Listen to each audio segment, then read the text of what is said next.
Buenos días a todas, ministras, delegadas, delegados. Les solicitamos tomar sus ubicaciones para iniciar esta última jornada de la 15ª Conferencia Regional sobre la Mujer de América Latina y el Caribe. Muchas gracias.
Buenos días, bienvenidas a este desafiante momento que inaugura la mesa redonda sobre corresponsabilidad de los cuidados, una mesa que va a sintetizar las reflexiones, aspiraciones y deseos que hemos conversado tanto en los momentos de las deliberaciones intergubernamentales, como en los eventos paralelos, como tomando un café, como almorzando juntas, caminando por estas calles que siempre son acogedoras al feminismo de América Latina y a los sueños de nuestros pueblos.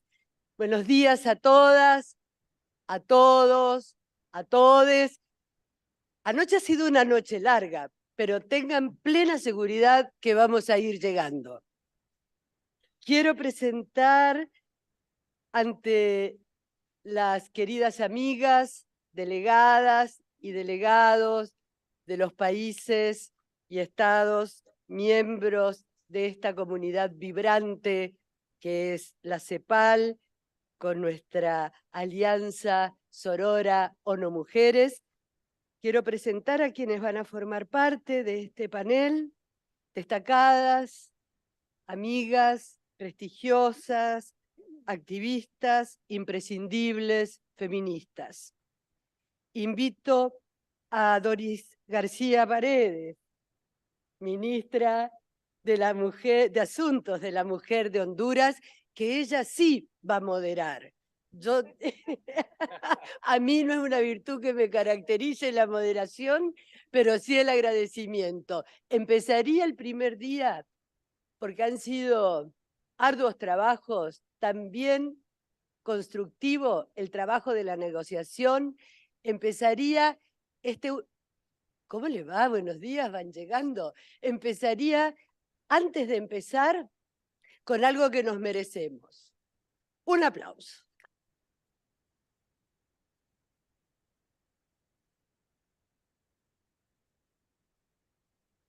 Doris, todo suyo, el panel. Muchísimas gracias. Muy buenos días a todas, a todos y a todes. Saludamos de manera muy especial aquí a la mesa y saludamos a ustedes, a cada una y a cada uno esta mañana, esta hermosa mañana en la antesala del cierre de esta 15 Conferencia Regional sobre la Mujer. Esta 15 conferencia nos deja grandes enseñanzas. Y hoy, casi al cierre, para tratar uno de los principales temas, con un rico panel acá, en una mesa redonda. Venimos todas para ver cuál es nuestro sentimiento, nuestro pensamiento, nuestros saberes sobre la corresponsabilidad de los cuidados. Vamos a tratar de hacer una moderación, como dijo Marita en la antesala, exacta en el término de la moderación. Tenemos un total de 6 panelistas y tenemos 7 minutos para sus intervenciones. Espero no sacar ni la tarjeta amarilla ni la roja. Así que las vamos a tener guardaditas por acá para en su momento, solo si se necesita ponerla a la vista de las compañeras panelistas. Ellas se expondrán sobre este importante tema.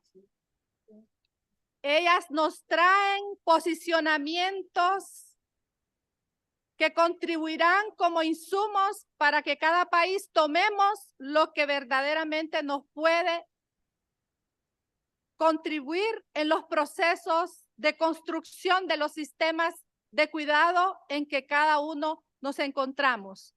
Unos países más, otros menos.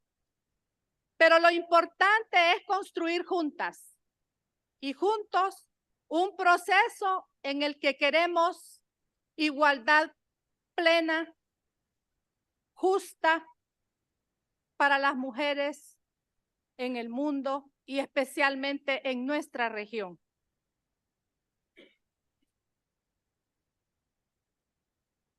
Voy a presentar a continuación a Wendy Pérez Salinas, directora del Servicio Plurinacional de la Mujer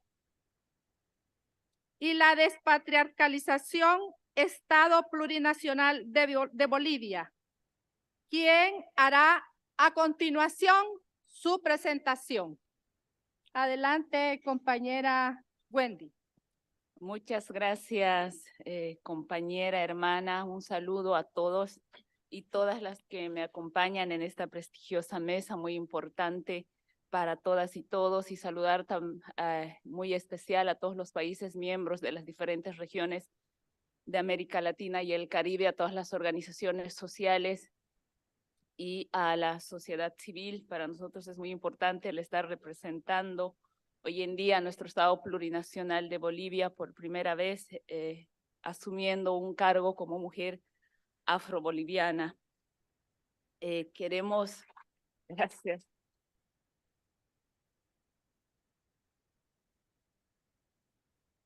Para nosotros ha sido muy importante el poder compartir experiencias de los diferentes países en temas de cuidado, en corresponsabilidad de cuidados, y el avance que se pueda plantear y las nuevas tareas que nos planteemos a partir de estos espacios para llevar a nuestro Estado y poderlas plasmar como políticas públicas.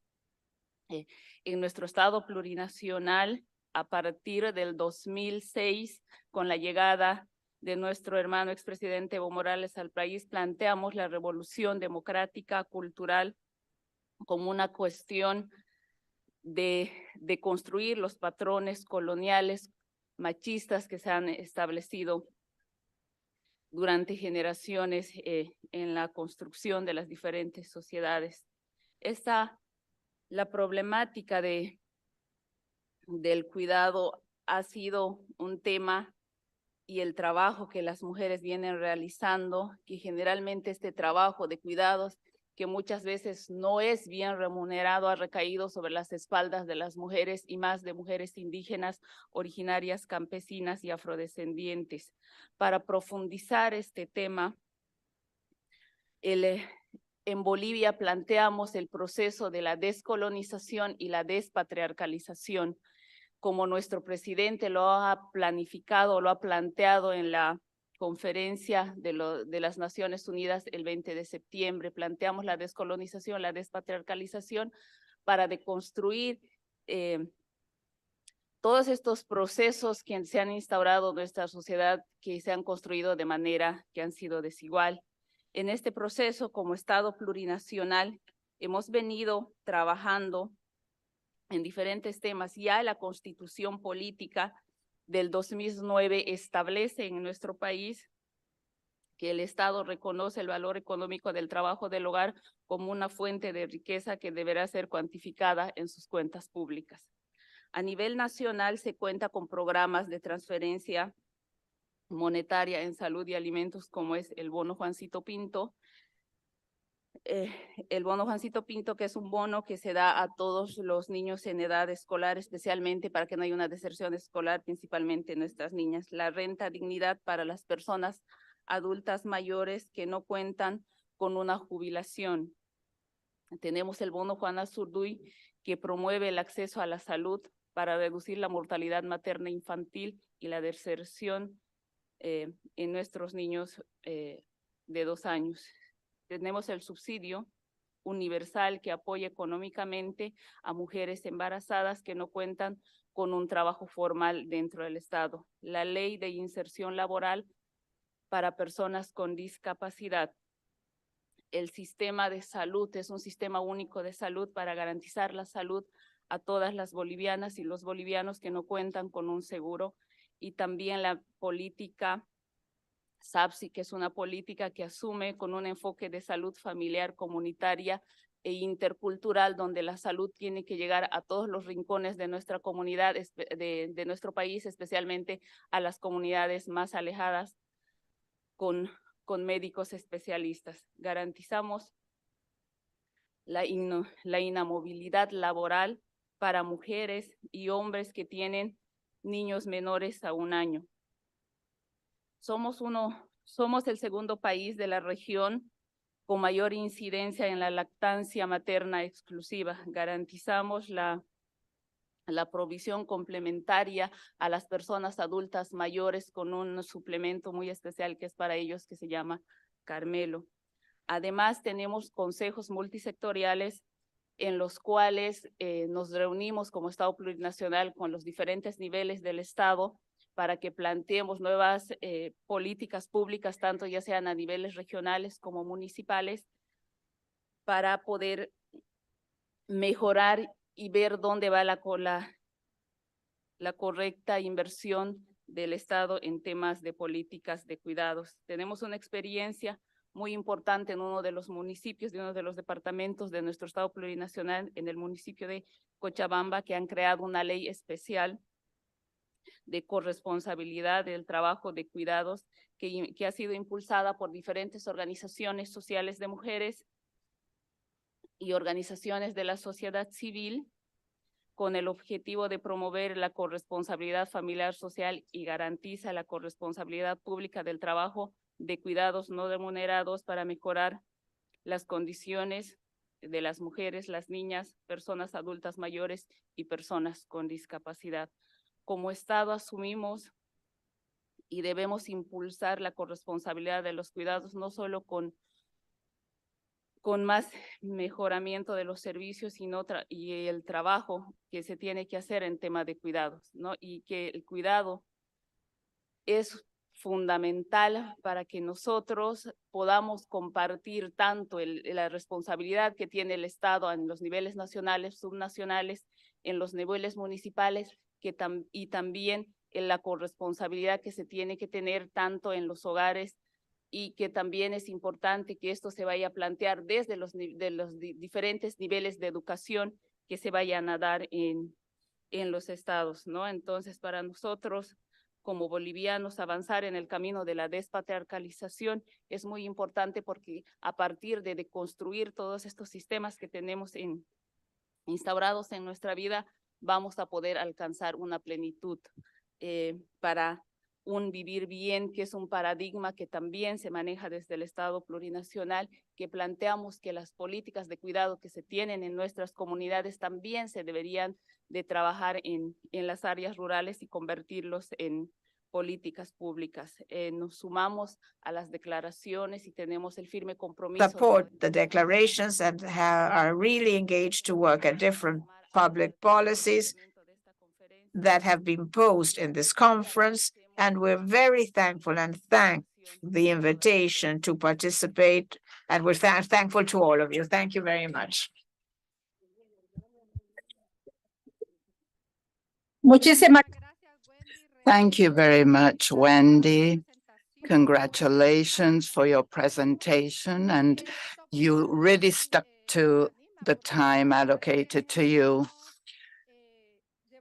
We need to fully implement this program and take note of the core ideas. Here there are two key words in the message that Wendy is conveying to us.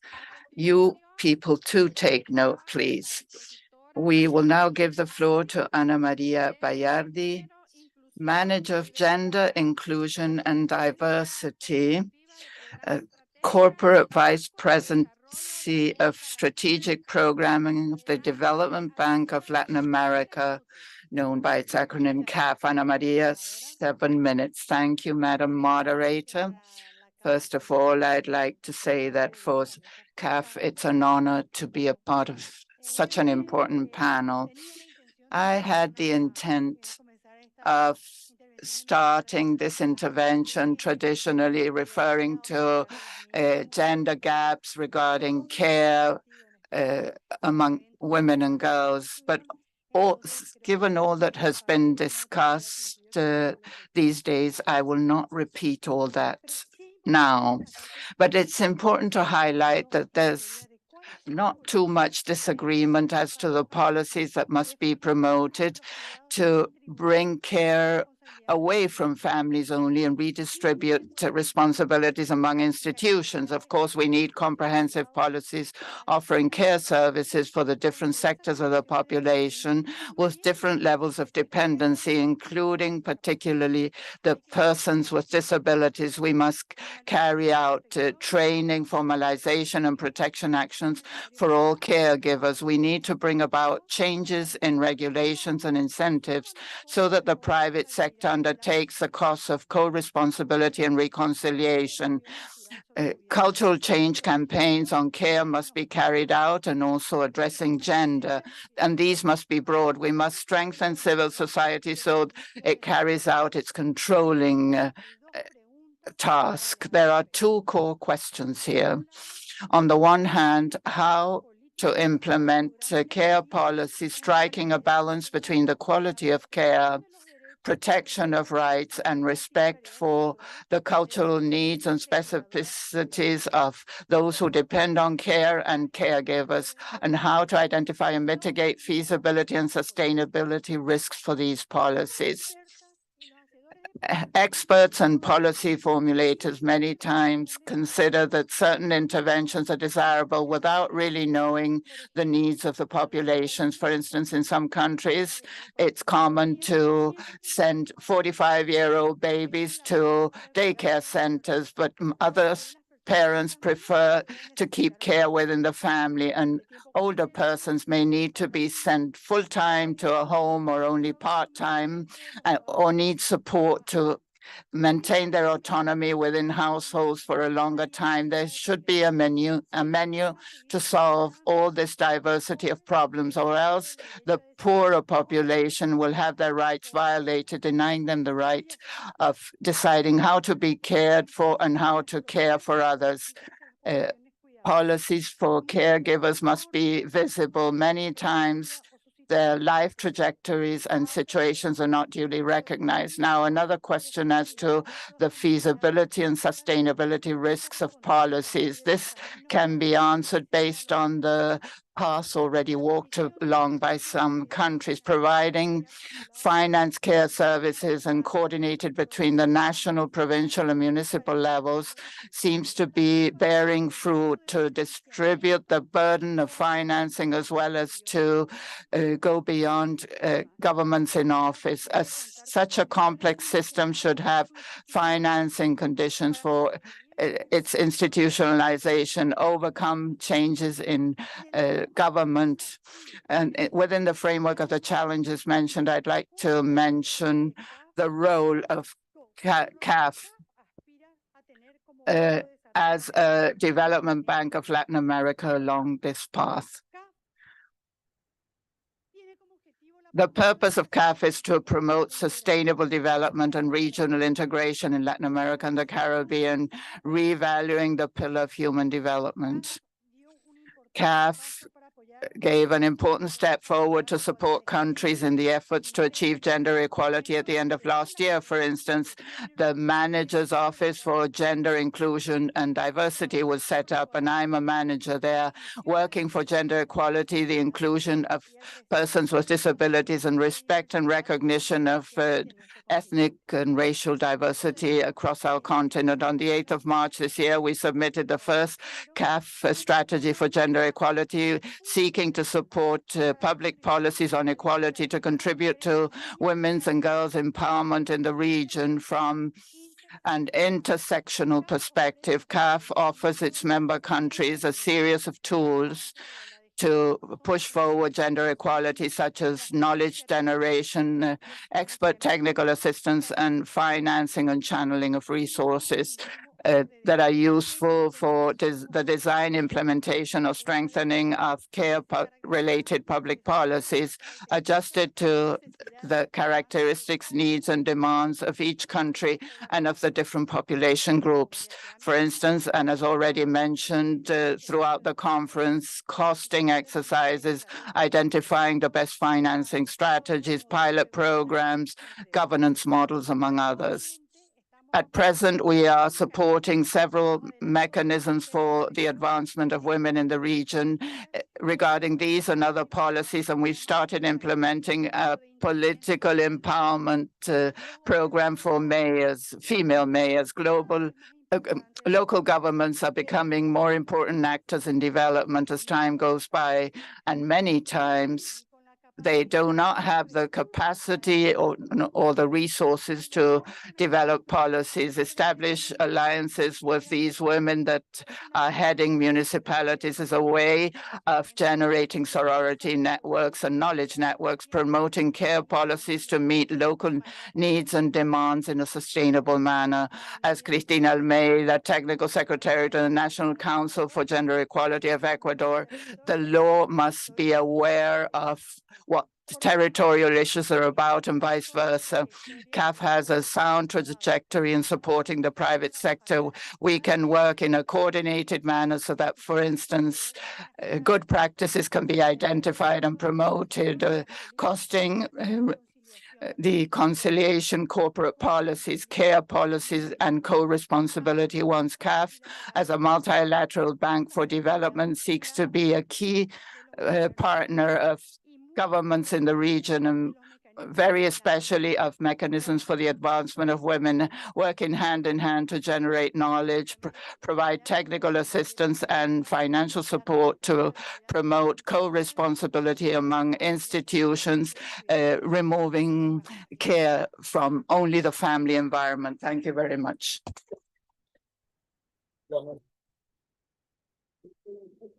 Excellent. Lovely, Ana Maria. Congratulations. You all deserve to be congratulated, though you're speeding very much. You're meeting the time limits. And I think now it's the turn of Rosario Galarza Mesa, third panelist. She's the intersectionality officer of the International NGO for a Disability Alliance and their families, RIADI. Go ahead, Sister Rosario. Good morning. It's very important for me to be here with you people, representing the International Disability Alliance as intersectionality officer.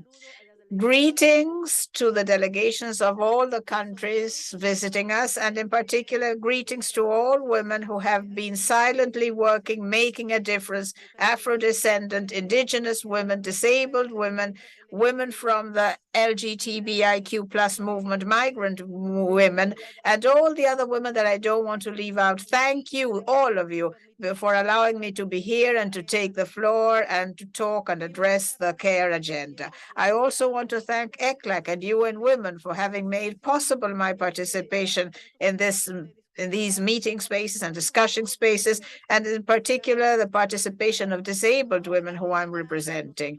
Now this is more and more visible for all of us. And I also want to congratulate ECLAT for the progress made as to the sensitiveness for having hired sign language interpretation services to render services at this conference. I think this is the very first step to make a difference in future events.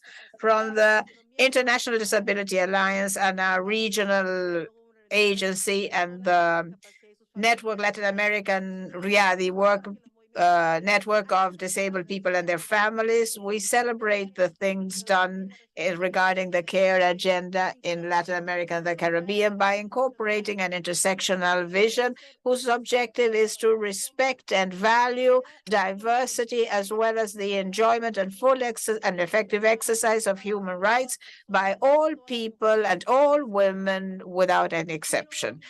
I want to start my participation here by saying that everybody, regardless of whether we are disabled or not, have received or will receive at some point in time some sort of care, whether when we were children or when we are elderly. In this sense, it's necessary to eradicate the wrong ideas that disabled people are the permanent subject of care and totally care dependent. Those ideas come from charitable and medical approaches that don't incorporate a human rights approach, which have to be based on self-autonomy, the dignity inherent to people, the freedom to make our decisions, sensitiveness as part of our full conditions for the full enjoyment of our rights and legal capacity to exercise those rights effectively with no restriction. From this perspective, which is the International Disability Alliance fosters, and all disabled women in the region wish to work in an articulated manner with the women movements and feminist movements of Latin America and the Caribbean to manage so that the care agenda may include our demands of having the different supports we require. Such support is not necessarily human support, but they include assistance technology, funding assistance, proper transportation, and other supports that contribute to reduce significantly the costs that all this means for, so that we as disabled people can exercise freely our right to live independently in the community. We also need to highlight that this care agenda demands co-responsibility to exercise it. That means co-responsibility that not only allocates care between men and women, but also is co-responsibility for the families, community, and the state. For a very long time, families have dedicated 90 to 95% of their time to support people that are disabled, sacrificing their right to enjoy a job or financial standing. Now is the time to allocate some support for the families to provide care, but also material support for the state to carry out these public policies, which can effectively proportion this support. The state needs to honor its responsibility of respecting and enforce the rights of people that are disabled, promoting with the private sector the access to services, and meeting the availability, visibility, acceptability, adaptability, and quality criteria posted by the Economic, Social, and Cultural Rights Committee. In this sense, we also wish to have the support of community. The community also has to network, just as was done in the pandemic in 2019, informal networks. They may be informal, but they have to support disabled people who live in a community, who are included in the community, stop neuropsychiatric or homes, institutional homes, places where we cannot choose our support. We also call upon the governments of Latin America and the Caribbean to engage in promoting public policies based on an inclusive social position, boosting an active participation of disabled people, allocating budgets and material resources, and proposing statistics broken down by age, ethnia, and geographical location, and other things. I want to express our commitment of us people, the disabled people, to work articulately with the women movements. Stop being invisible. Stop being invisible. We are women above all, and then we are disabled. But first, we are women. Thank you very much.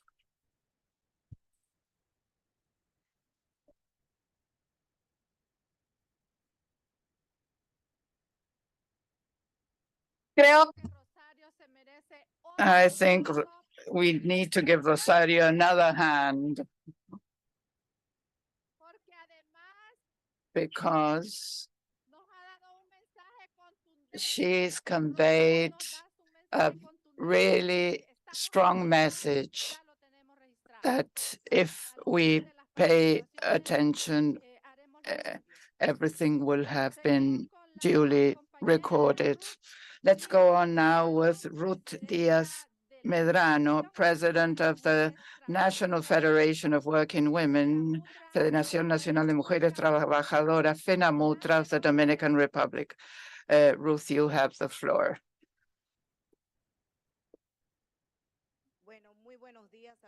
Good morning, my warm greetings to all, and I'm honored to be on this panel. It's a great opportunity after all these days to know the what of care, and now we've got to work on the how. Therefore, our response goes side by side with all the diagnostic analysis of these days. According to our experience and what we have been promoting, while I preside over the National Federation of Working Women that brings together several sectors of the economy, domestic workers, care workers, of older persons, children, and persons with disabilities, but also those providing care in hospitals. So we can have great expectations as to what's happening here, and we can very humbly mention what we've been promoting through years and decades. This trade or union movement I belong to, we've been unveiling what the pandemic evidenced. It's good that we have been able to reason this so that the whole of the community can push forward vis-a-vis government. What does this mean? FENAMUTRA includes COLAPTRAO, which are domestic workers at Latin American level, then FIT, which is a global association of domestic workers, and then UNICARE that has to do with hospital care, and WITRA that fostered all this care work. We can now highlight that without true coordination, we could not have got to this time. We had the recipe, but we didn't know how it would develop and be implemented. And we can say that nowadays, if the ministers and decision-making bodies don't walk away with a broad outlook of public policies placing households and domestic workers in the center for all policies, although it's true that care work, care services can be very technical indeed. I mean, those who are very dependent need qualified workers to do it. And in olden times, domestic workers, our mothers, our grandmothers, are the ones who have been doing all this work. So nowadays, we can't leave aside that role that these women have traditionally carried out. Clear public policies must not only be a rhetorical matter. They must be efficient, and we must know how to do this. We realize that co-responsibility must go hand in hand and must be coordinated. In the Dominican Republic, 17 state organizations, ministries, general directorates are agreeing on the community of care that here we are calling care society. What does this mean? That what a person does, 17 institutions have had to sit down to understand that task of, and what we are discussing these days. The subject is complex, and we are recommending that once through Convention 189 that is being enforced to guarantee rights to domestic workers, for instance, these people that have been joining social security networks will lead us now to talk about a broader social security with pensions, access to health for these workers and their family members.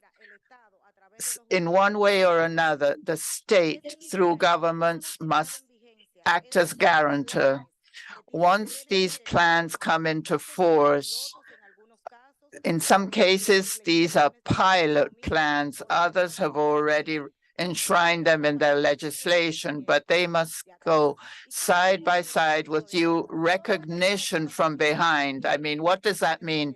Those who have not been able to contribute must have special pensions through government decrees. Special pensions must be allocated to all those who were not able to contribute in the past. This must go hand in hand with active public policies, because we must understand that care comes from households, and many times there's a duplication of roles. Many workers hire care services and vice versa. So the state must support these households with incentives instead of not allowing households to be able to do so. They must foster this. Some don't have the same possibilities. There are different scales. This can't be a war of different interests at stake. We must support one another so that we all move forward together. We humbly recommend this conference that I think is great, that it has put on the table what we've been doing for years. And the feminist movement now not only talks about violence, but also about including new masculinities. We've got to give that opportunity, because many times we say that maternalizing care is bad. For instance, if we give bonuses to those who stay at home and care, but it must go hand in hand with a monetary incentive. We must also believe that new masculinities can favor care. Men don't want to take over, but we must give them an opportunity to do this work too.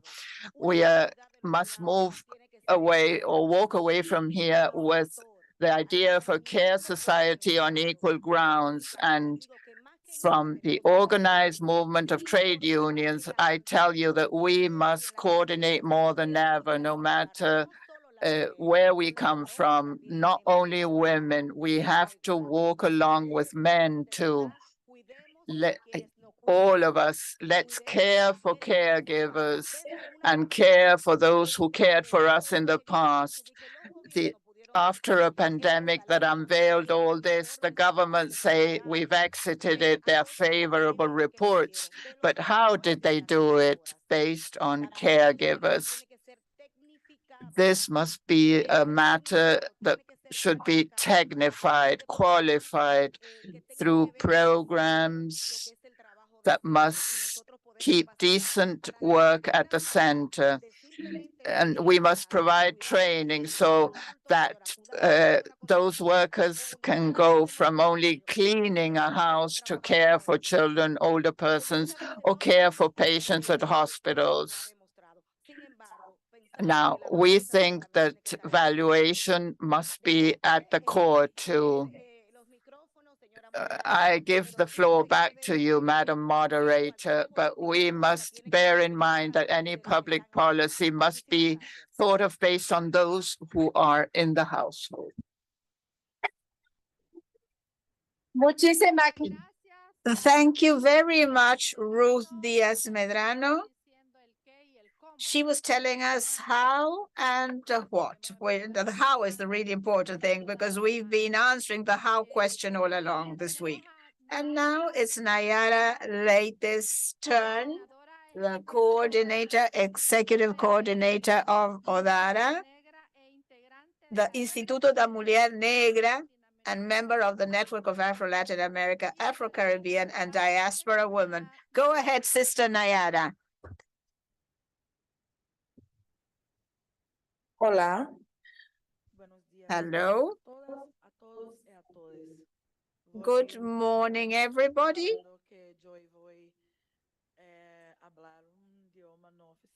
I'd like to start my presentation, and I'm going to speak of a non-official language, which is Portuguese, and I'm going to speak slowly so that you can understand me and have not resort to the interpretation. I'm Naira Lega, peripheric, lesbian, and a Brazilian artist.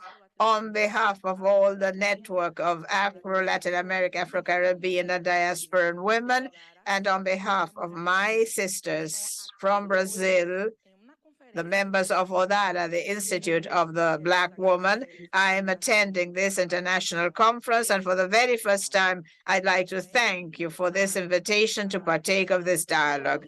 I also wish to congratulate all my sisters, the Afro-descendant women who are here and working in different positions to change life, space, the way girls and adolescents and women that are Afro-descendants live. I would like to refer to the African Umbuto philosophy that refers to the deepness of what we're addressing, and this is it. I am because we are, and this shows the importance of care for ourselves and for the rest of us. And in our practices for solidarity and generosity. And that's why I think of co-responsibility for care. I would also like to say that we can't talk about co-responsibility without mentioning the historical debt towards Afro-descendant women throughout the region. A debt, a historical debt that reinforces the non-human position that Black women have been placed in throughout the region, and the Caribbean included, to live under the transatlantic shadow of slavery in the patriarchal racist imaginary cross-cuts all generations. This situation of Afro-descendant women and Black women, these movements are historical. They're historical indeed. And through race and colonialism as markers of cultural experience, they're determining to understand the factors determining the place and position of Black women who only now are accessing rights, the participation in welfare. Based on this and this relationship, we can establish, we can challenge the central notion of this conversation. One would be the need to treat as equal those that in the imaginary, based on a Western cosmovision that is a slavering cosmovision, now are no longer slaves and are now workers, domestic workers, and work in the worst subalternate places of society. When we think of the imaginary of slavery, we see it's one of the most cruel things in humanity. The white subjects hegemonic in different scenes, right from the past to date, as a descendant of these women whose identity was denied and refused, We need to think of care for these subjects that are not recognized as human by governments, legislators, and other sectors of society. Based on the experience we have in Brazil, I want to point out the still are laws grounded on the slavery system in Brazil. We've lived as slaves 400 years almost, and one of the features, the strongest features of slavery is violence. And that is why we live in such a violent country, because our body, the whip, that was what Afro-descendant and indigenous people got, whipped. Humans that were in these conditions were whipped. And though 200 years have gone by since slavery was abolished in Brazil, the society in Brazil has been violent structured and we're a remnant of slavery. How can we consider these sectors, the Brazilian state, to think of a care society and making care one of the priorities to conquer peace, democracy, rights, and life? Because my country is a wealthy, rich country, self-sufficient, and even today we live in a subhuman, miserable, extreme poverty, hunger, and inequality situation from a racial point of view and an economic point of view. Let me tell you something that happened in Brazil some years ago in 2011. The former minister for the economy, Delfim Neto, declared, and the media was there, that he compared the domestic workers with animals. He said so. He said there is a visible social promotion. Domestic workers, unfortunately, does not exist, has disappeared. Whoever had this animal had it. Who never had such an animal will never have. That lady who was a domestic worker wants today to do your nails or to work in a beauty parlor or to do something else. This shows that the slaving imaginary is deep down embedded in society and upholds power relationships in our society. Our bodies are permanently hypersexualized, animalized, marked by a history full of pain, violence, denial, and silencing. The pandemic for the Latin American Caribbean country was fatal. In Brazil, for instance, we find violent scenes that are absurd and a violation. I'd like to point out that the first person that died a victim of COVID was a Black woman, a domestic worker that was not allowed not to go to work. She had to keep on working. Another important case that I keep mentioning is Mirta Renata, a domestic worker, also Black. She lost her son, Miguel, only 5 years old, when she went to work because her employers, patrones, as we call them in Spanish, had to move out, and she had to clean the floor, the mirrors, and Miguel, her son, was left on his own, alone. So what did tiny wee Miguel do? He went down in the lift and he fell from the 9th floor because he was with his mom and he was only 5 years old, and his mother was working and the child died. As Black women expand their vision to think of a human rights strategy, the first thing we discover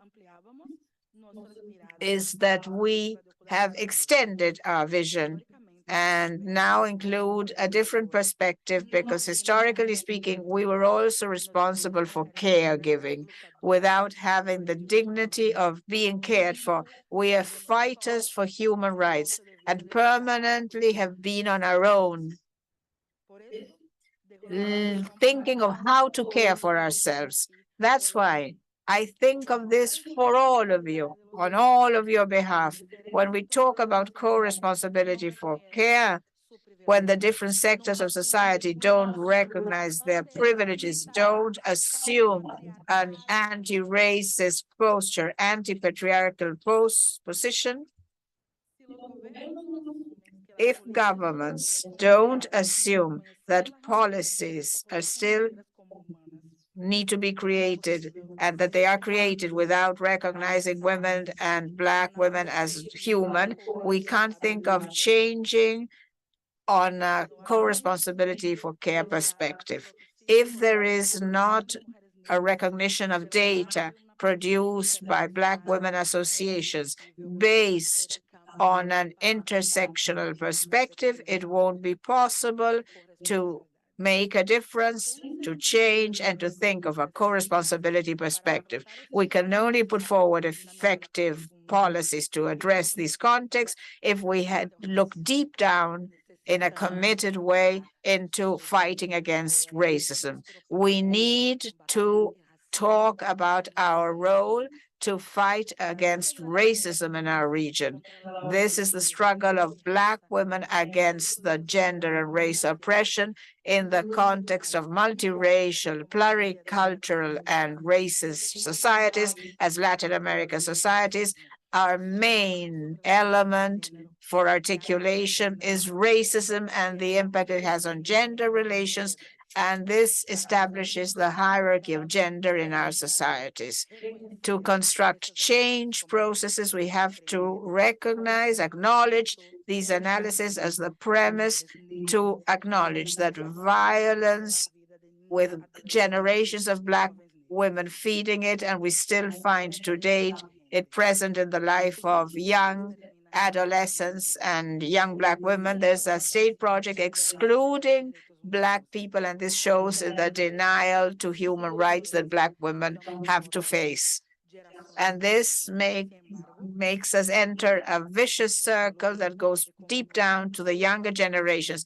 But we don't have to give up, and we have to call upon all the organizations present, all the meeting spaces, governments that believe in an anti-racist perspective for us to demand from the state to fulfill its role and to guarantee our rights, articulating and developing projects that will strengthen Black women to achieve a society whose cosmovision is a good life against genocide, which frequently takes place and won't let go.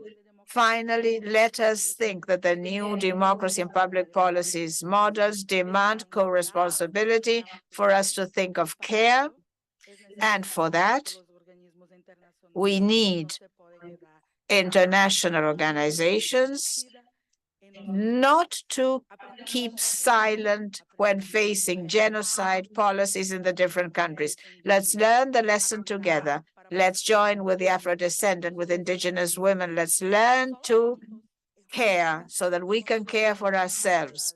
Only together will we be able to achieve a society built upon care, without racism, without violence, without human rights issues for all of us. Thank you.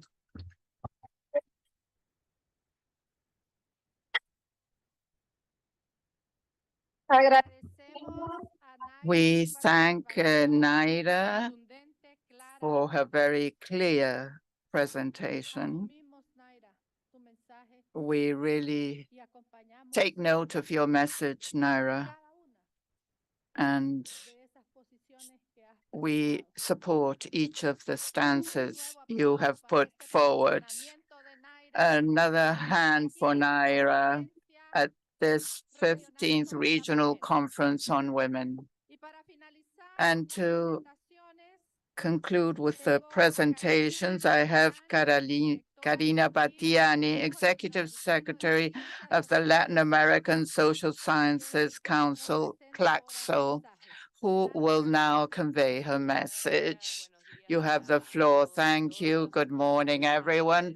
I would like to start by thanking you for the possibility of being here on this panel, participating actively in this conference on behalf of the Latin American Social Sciences Council. I must say that I'm very moved indeed to see how this 15th Regional Conference on Women is working specifically on care societies. For those who have devoted our academic lives, our activism and research to this topic.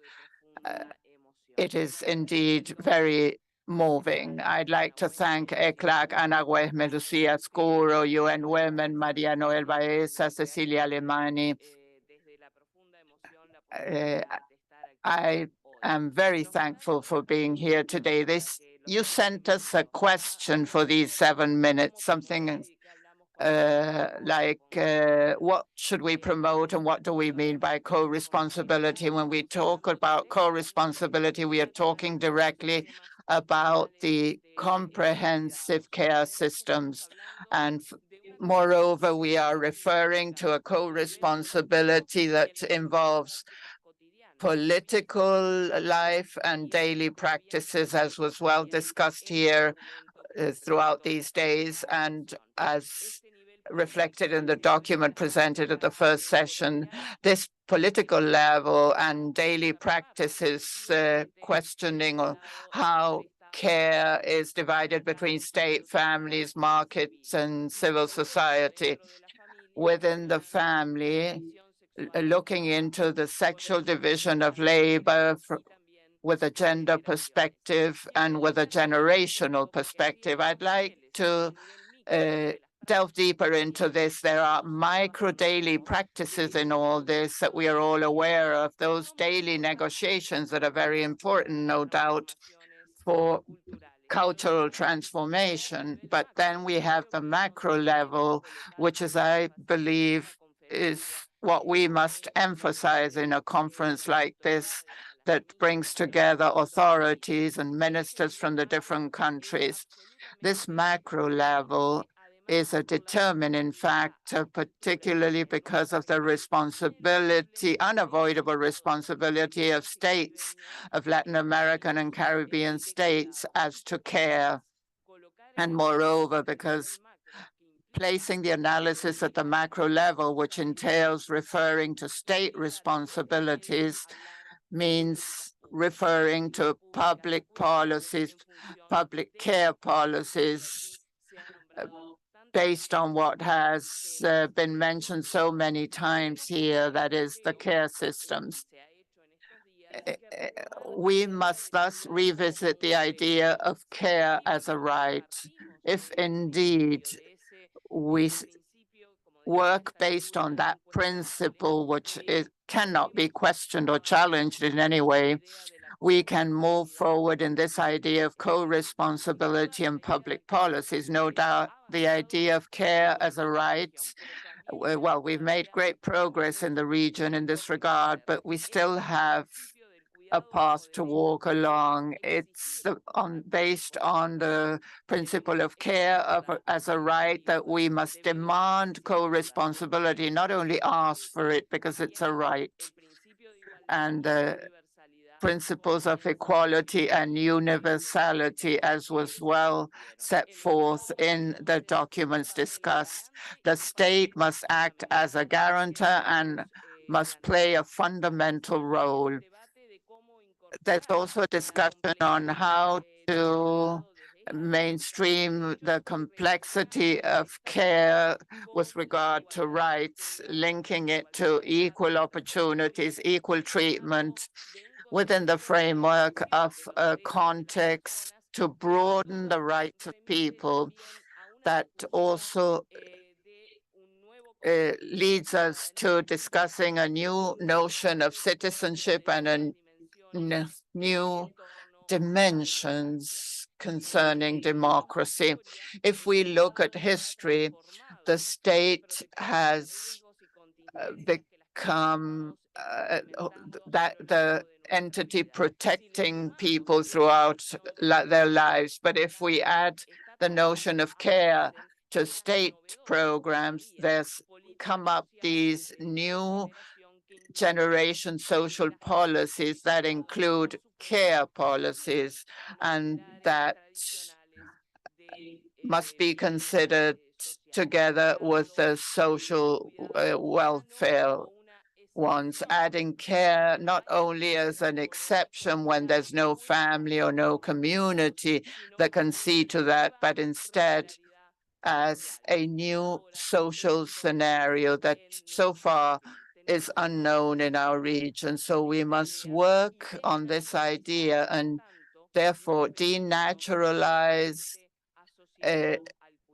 linking care to women. Therefore, the need for these public policies that a few years ago we said of the 3 Rs. Maria Noel mentioned this 3 times, and I'd say that there are 5 Rs indeed, and we are going to continue adding to this: recognize, reduce, redistribute, but also reformulate and revalue care work so as to indeed bring about a change in the current sexual division of labor.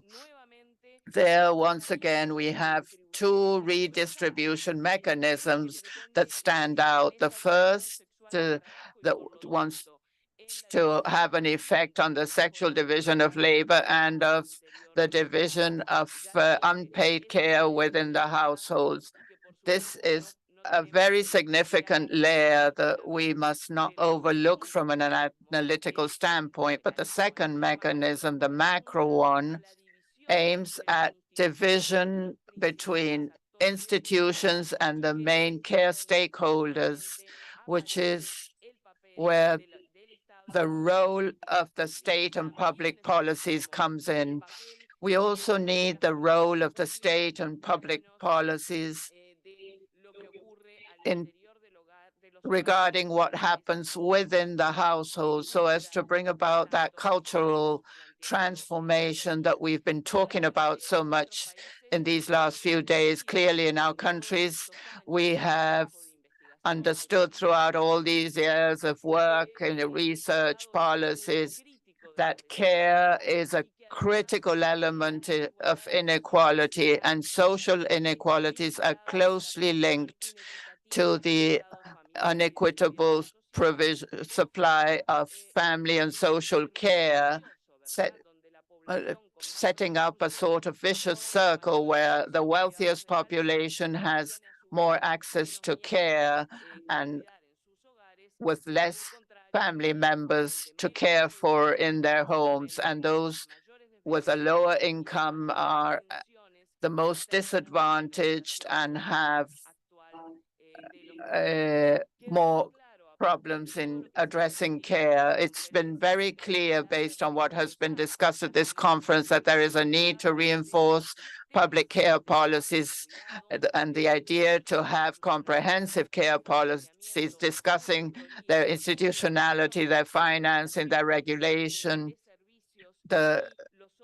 and service rendering and other elements that make up this policy. We must work very intensely in our region from our different positions on knowledge, public policies, social activism. We must work to reinforce these care systems because we are aware of the critical challenges faced by many of our countries for implementing these policies. Challenges regarding the discussion of universality in focusing or targeting of policies, challenges regarding tensions between the different rights or different sector-based policies challenged by care, and challenges related to mainstreaming the feminist and gender perspective in the design of this kind of policy so as to place them at the core of all this coordination work. So the challenge we have nowadays is how to move towards these care systems, allowing persons at the individual level, but above all societies as a whole, to recognize and value the importance of the different forms of care, but without reinforcing such forms of care as a task that only women and girls must carry out. We must do away with that female naturalization of care. It seems to be very simple, but we all know that it's a transformation that is being resisted from a cultural standpoint, particularly in the Latin American and Caribbean region. No doubt this is a transformative proposal. The document of this conference says so. It's not a time for gradual changes, but instead of transformative policies. I am convinced that this is so, and I'd like to wrap up my intervention. Well, I would revisit everything, but I only want to revisit one because of time constraints. One of the items on the feminist declaration, that is point 2, talking about co-responsibility, saying that the states have the obligation of adopting and implementing laws, policies, and programs with enough budget targeted to creating comprehensive care systems that develop infrastructure and accessible services that are nearby and good quality ones, mainstreaming and gender and intersectional perspective, culturally appropriate from a feminist approach, analyzing and understanding the impact of care on the lives of women and girls in all their diversity. Care systems must undertake this as an investment and not as an expense, and consider the co-responsibility of the state, the communities, the market, and the families. Thank you all at the Feminist Forum for this declaration. And thank you for listening to my words. Thank you very much, distinguished panelist, Madam Karina, the last one of the 6 we had anticipated. And now we have been requested to the floor. Maria Noel has done so. And then Maria Noel, go ahead, take the floor. Absolutely. Thank you very much, Madam Minister. Good morning, everybody, all of you. I merely wanted to give out 2 short messages. One, I would like to point out that to achieve integral care systems, robust and sustainable as we want them, we need to promote true social co-responsibility and gender co-responsibility for care. What Karina was saying, for us, this is fundamental. We need men. We need the men, ladies. We need the men to give a hand in this co-responsibility, for them to join in their efforts so that care is guaranteed for everybody. The state, as in the core, decentralized, federal, provincial, municipal, whatever, is the guarantor, the main guarantor of the right to care. That's why we need to be sure that the right to care will be included in the legislation. And the Buenos Aires commitment needs to be crystal clear about that. And besides, we had the parliamentary forum, right, which also allowed us to network with the parliamentarians who will mobilize those laws to guarantee the right to care and guarantee too of accessing services. But we can by no means minimize care as part of services. Care is a right, and we need to state it as such. And it's also important for the private sector to contribute by facilitating the way in which employees will care for care and providing direct supports, licenses, flexible working hours. It's also very important on this. We need laws that will force employers to grant that flexibility, and the community, which through community and communal care, whether formally and informally, serve their care needs, but we need them to be paid. We need to find a way of paying for care, as we heard in all the side events. At UN Women, we also consider that for public policies to be truly effective and contribute to closing the gaps, we need to take into account the multiple intersectionalities crossing the lives of women, especially our region, which is so diverse. The design and implementation of care public policies needs to take into consideration women in all their diversity, as we've heard here today in this panel, as well as territorial context. to break statistical silence to achieve gender equality. As we heard from ECLAC yesterday, it is fundamental to talk about statistics. We need those statistics to reflect the needs of the diverse women in our territory.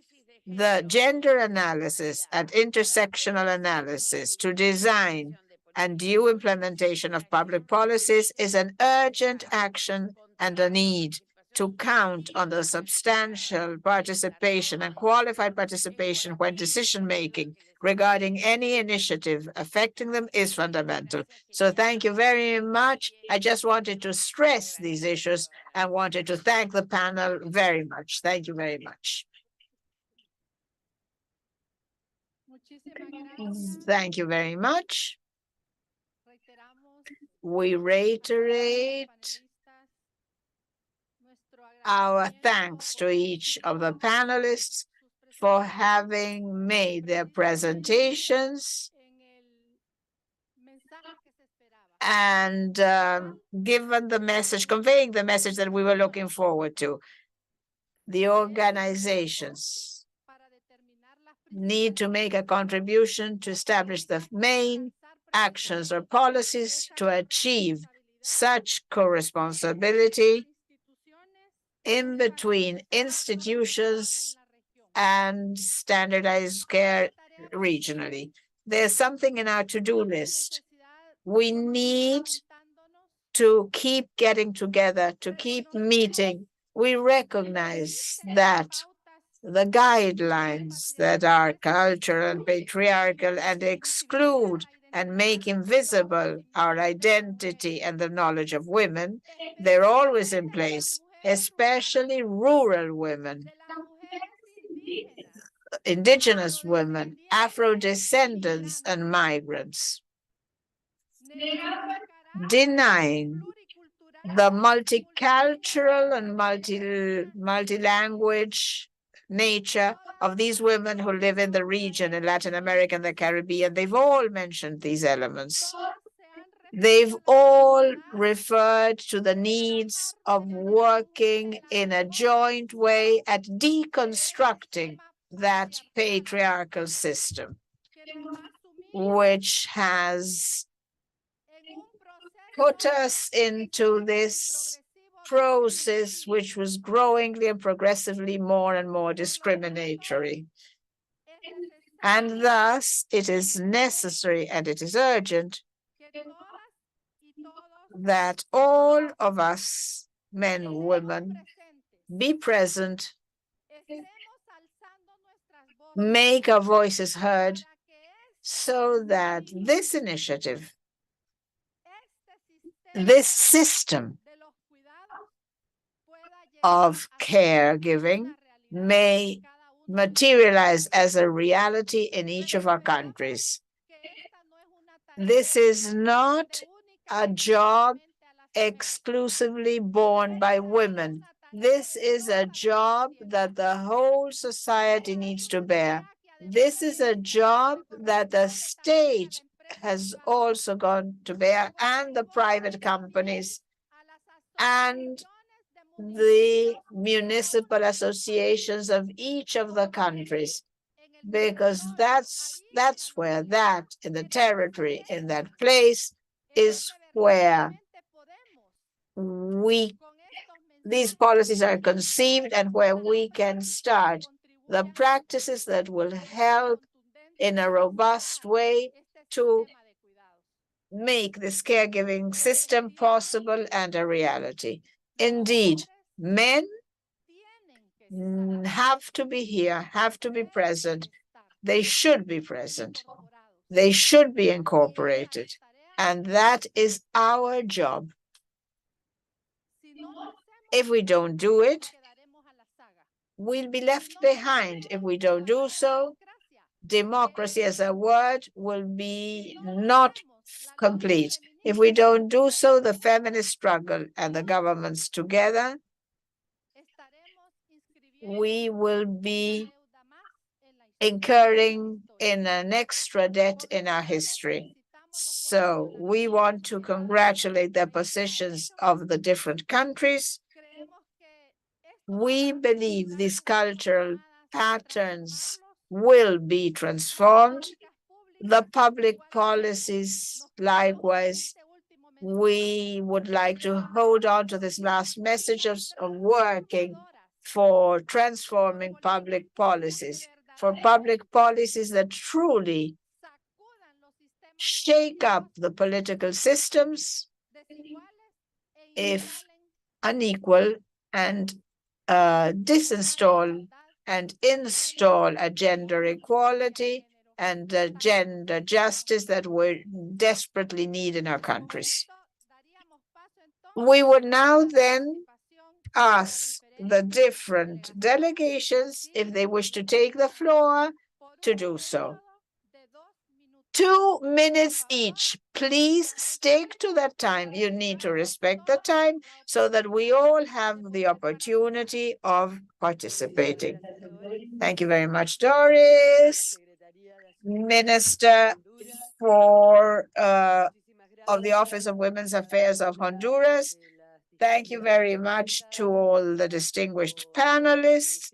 Just as Doris said, she is making things easier for me. You are familiar with the methodology. Put up the sign, put up your sign, and with the Secretariat will give us a hand and asking you to take the floor. And here I see the dear representative from El Salvador has requested the floor. Good morning.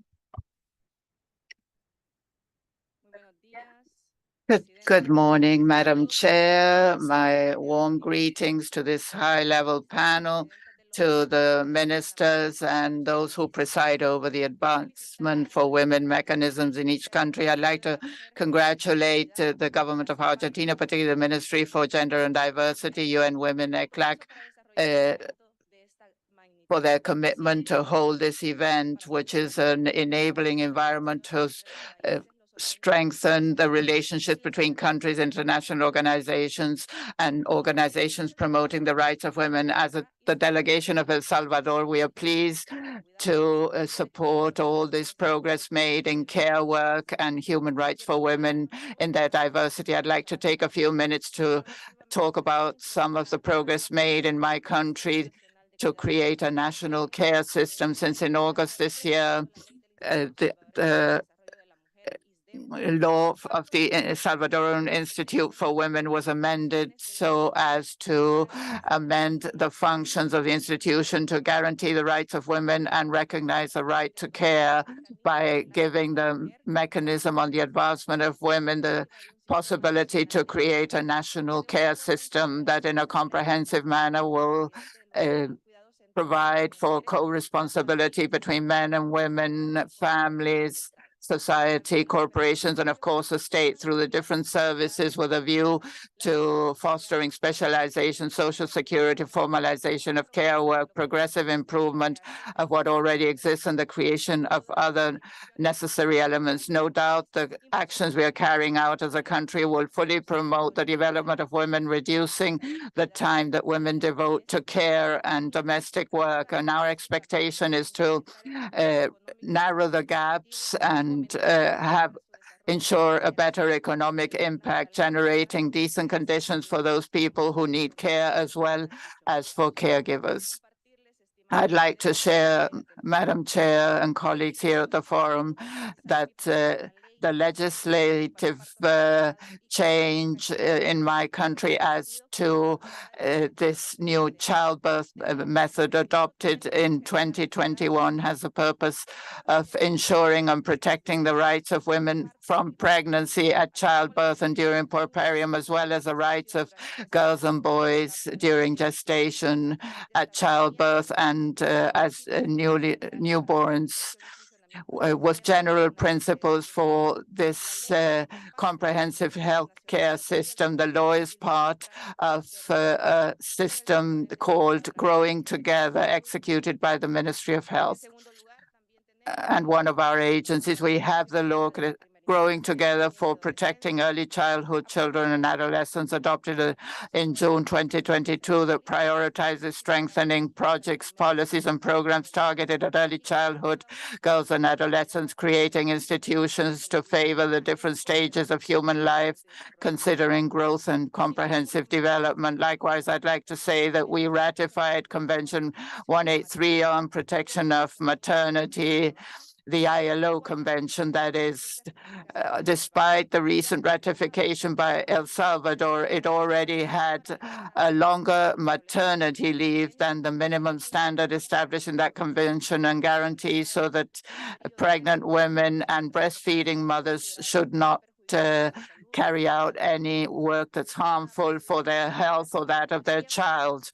Given the time restraints, ministers and those who preside over the advancement mechanisms, we hereby ratify El Salvador's commitment to have a fairer and more egalitarian society for women throughout their lives and in their diversity. All countries share a great challenge, and no doubt exchanging experiences and knowledge will contribute to move forward as a region, considering each of our contexts and different needs. For our priority groups, El Salvador will continue moving forward so all women may achieve her autonomy and development across the region. So I bid you all farewell. Thank you very much. Gracias, distinguida ministra. Thank you very much, distinguished minister. And now we will ask the distinguished delegation from Cuba to take the floor. Good morning, and thank you very much, Madam President. As we've been said once and again during this fruitful meeting we've held here, the caregiving job has deeply culturally embedded, and that needs to be addressed and incorporated and taken into consideration with the support of all people involved to achieve the goal proposed. In Cuba, we work at caregiving as a right, from a culture that includes social co-responsibility. The example in front of us, and we want to share with you, is the National Plan for Social and Economic Development right up to 2030. This plan includes a human development program for equity and with social justice. And in this program, we have 16 programs and 18 projects. Of these, though they cross-cut the issue, although this issue is cross-cutting in all programs, there are two specific projects that go for the redistribution, revaluation, and recognition of the job of caregiving in equal terms and with co-responsibility. This work at this macro project, which serves as an umbrella, is addressed by the Ministry for Social Security and the Cuban Network for Studies on and Research on Care, an investigation center. 45 bodies and institutions are making contributions to this work. What are our goals? And where have we made progress at reinforcing, as was rightly said, public policies for caregiving, recognizing the economic and social value of unpaid work, which is also being considered in the national program for women, and to measure indeed the contribution of that paper in the GDP. Enlarge services and infrastructures of unpaid work, encouraging social co-responsibility of the stakeholders that need to be involved in this work, producing more welfare and legal protection, which is very important for the people that are engaged in unpaid work. With all these elements, we've created the basis for the national system for integral care and of life in Cuba, which is already a reality. Thank you very much, Madam Chair. Thank you, distinguished representative from the Cuban delegation. And now it's the turn of the distinguished delegation from Mexico. Good morning. I greet you on behalf of the Mexican delegation, and would also like to thank all the persons and institutions who have made possible this conference, and all those who have participated. Well, we walk away with great challenges. And I'd also like to thank Argentina for its hospitality. Through Nadine Gassman and through my prior intervention, we have already mentioned some of the progress made in my country and our achievements. So today, I'd just like to tell you that the judiciary has participated significantly through transformative rulings that have brought about ongoing committed dialogue to change the reality of many people. The Supreme Court of Justice of our country has recognized, among other things, the right for the spouse who has been in charge during marriage for housework to obtain a remuneration because of the lack of possibilities of growing due to having carried out this kind of work. And then the court also said it was unconstitutional to exclude housework from the mandatory social security regime. And this unproportionately and mainly affected women, since these are who mostly do housework. The court ordered the implementation of a pilot program to design and implement this new social security regime for domestic workers. And this happened thanks to civil society and groups of women and the commitment of the federal legislature. Thanks to all these, domestic workers are now included in the social security regime. Then the green wave has also been present in my country. At first, the Supreme Court recognized the constitutionality of abortion until week 12. At another time, it said that public hospitals must provide pregnancy interruption in the case of victims of sexual abuse. When there's also risks to the mental or physical health of women, and something that also may affect their future health, not only when their physical integrity is at risk, but also when their well-being is affected, whatever each woman may deem as feeling or being well. They declared the unconstitutionality of the criminal codes that penalize or criminalize women that voluntarily have an abortion, trying to do away with criminal law applying to that. There have also been regulations as to setting up entities that establish clauses for protecting life as from the time of conception, denying abortion to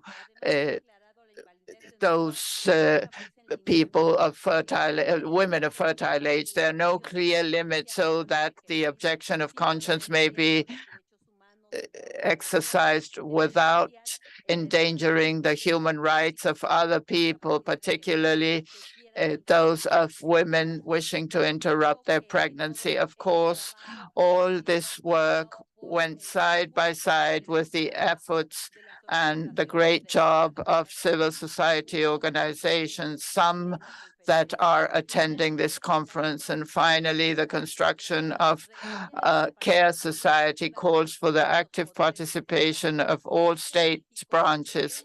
And in Mexico, we wish to emphasize the fundamental role of the judiciaries to promote structural transformations needed to have a fairer, more egalitarian society, and the justice administration give a response to that need for justice of all. Thank you very much. Thank you very much, distinguished representative from Mexico. And now I would like the distinguished representation of Argentina to take the floor. Thank you very much, dear Madam Chair and authorities present at the panel. The Argentine delegation considers that the construction of co-responsibility between gender entities as well as different stakeholders in society is definitely a state issue. First, because it's the state that is the only one through the powerful public policies can break the vicious circle there is between society and gender issues and the care arrangements in households and what labor market reproduces, assumes, and deepens. In the second place, it's also a state issue because it is the state that is only capable of socializing care by guaranteeing the right to care. And to guarantee the right to care means to guarantee access to care services regardless of the financial possibilities of households and of how that household is set up and the family bonds. And in this sense, thinking of the debate that took place here yesterday, to establish caregiving as a right allows us enough sensitivity to guarantee funds for care policies. In the third place, it is also central for us, the role of the state, because to work at co-responsibility is, in short, cultural, educational, and Argentina has pushed forward the national care campaign on equal terms throughout the country and with all territories, but it is a condition for a material transformation of time, space, and resources so that such co-responsibility materializes. As Ruth said, we can call upon men to care, but if they're not mandatory licenses putting them on an equal footing and allowing for their co-responsibility, we won't move forward. We can talk about caring for disabled persons, but if the state doesn't guarantee an independent life and access to those services, this won't materialize. We can talk about the value of work and of the work that domestic workers do. But if in Latin America and the Caribbean, the high-class families reproduce class-minded colonial rationale where domestic workers are not registered and their rights are not granted, we won't be transforming and we won't be able to unite those broken links between the domestic workers that know how to go about it, but they don't seek greater hierarchy. And on the other hand, a demand from families that always wants people to rely on knowing or assuming that all women have the same kind of knowledge. In this sense, co-responsibility is a state issue, so that caregiving are in the center of life, the life is in the center of economy, and thus call upon and rely on social justice. Thank you very much. Thank you, distinguished delegation of Argentina. And now the distinguished representative from Venezuela. Good morning.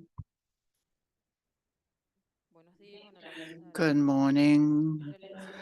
Among the inequalities or determining factors, the distribution of care work, highlighting the need for shared responsibility for all of us. Building a care society should be coordinated, bearing in mind this value. Responsibility through all formal and informal educational policies, aiming at the cultural transformation of the patriarchal society towards an feminist care one with life at the center. Therefore, it is a must to overcome these challenges, to include the necessary co-responsibility and joint work among the states based on solidarity. We have voiced here in this forum the drop in revenue in our country as a result of the unilateral coercive measures, which have a direct impact on the development of Venezuela and the region. This situation called for reshaping the wealth distribution system, prioritizing the poorest sector, Venezuelans and foreigners, providing shelter. The state created the Patria system or homeland system, which is a platform for caring for the whole of the population based on families. It identifies their needs and protects over 21 million citizens. When consulting about this system, which is digitized, we recently enacted the care system law. Currently, the executive branch is regulating it. We are interested in installing a co-responsibility culture in families and communities. Currently, care for the vulnerable is considered a duty of women, and they care for nature, animals, children, and the elderly and the sick.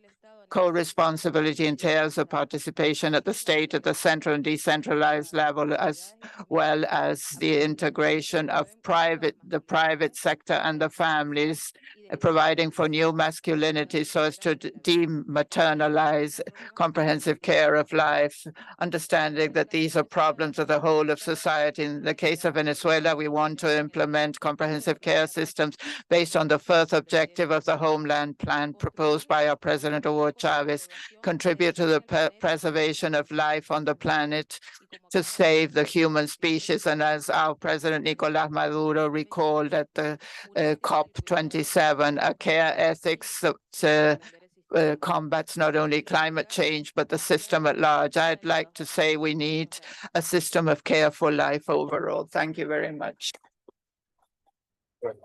Muchísimas gracias, distinguida representación. Thank you very much, distinguished Venezuela representative. And now I would like and welcome our distinguished representative from Chile, Minister Orellana, if she wishes to take the floor, to go ahead.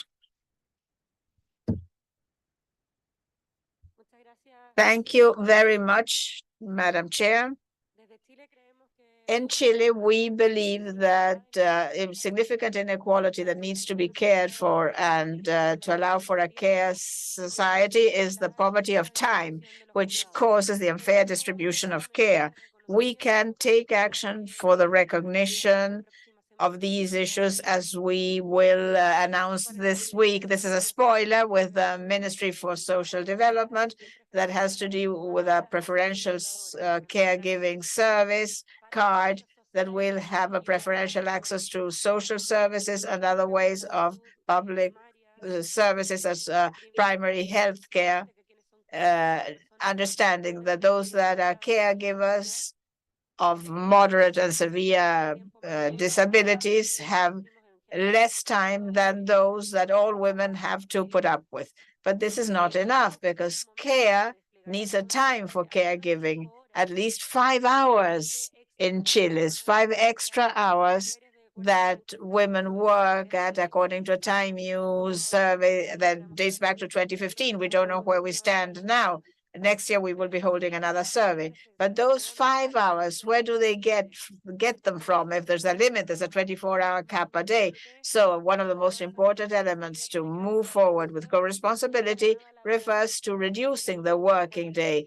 In Chile, that's 45 hours. We're suggested moving to 40 hours a week, because we believe that that time is what we need materially to redistribute these tasks.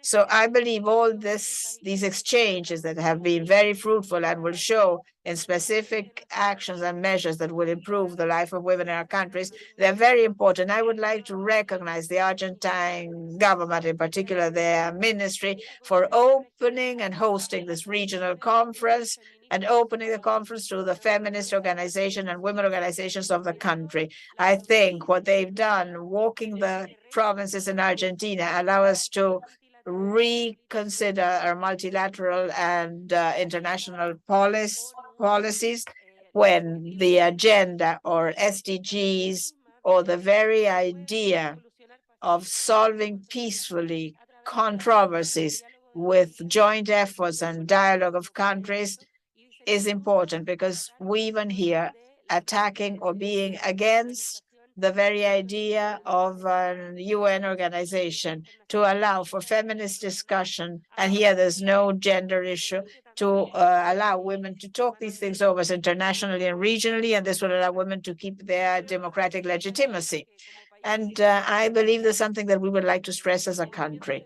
The feminist movement always has to be present, but not every country allows for the feminist movement to be always present.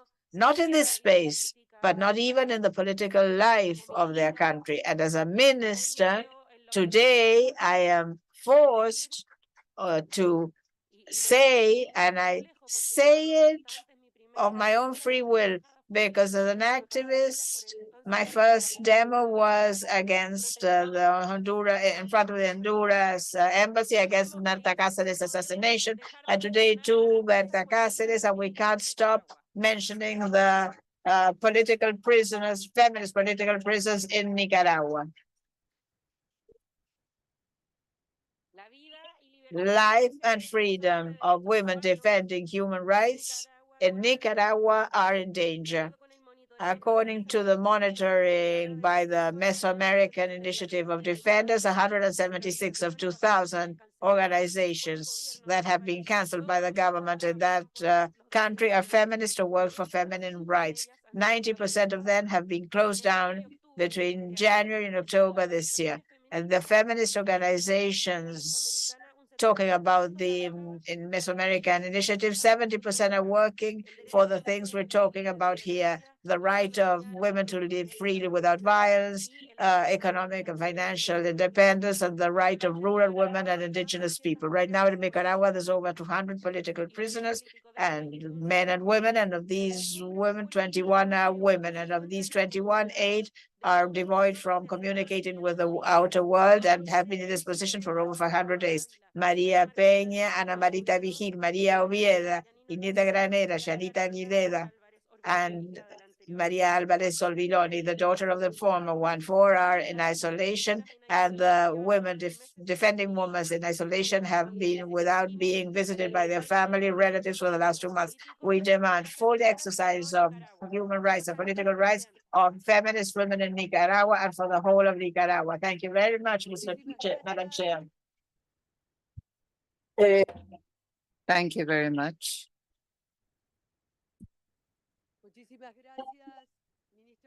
We thank Minister Orellana. Allow me, in my national capacity, to add my voice as to supporting the release of Milagro Sala, political prisoner, and of the Mapuche detainees. Thank you. And now I come back to my duty as chair of this session. I've just asked for that. She says I didn't hear what they shouted out. But now I'm going to go back to my duty as moderator. And now I recognize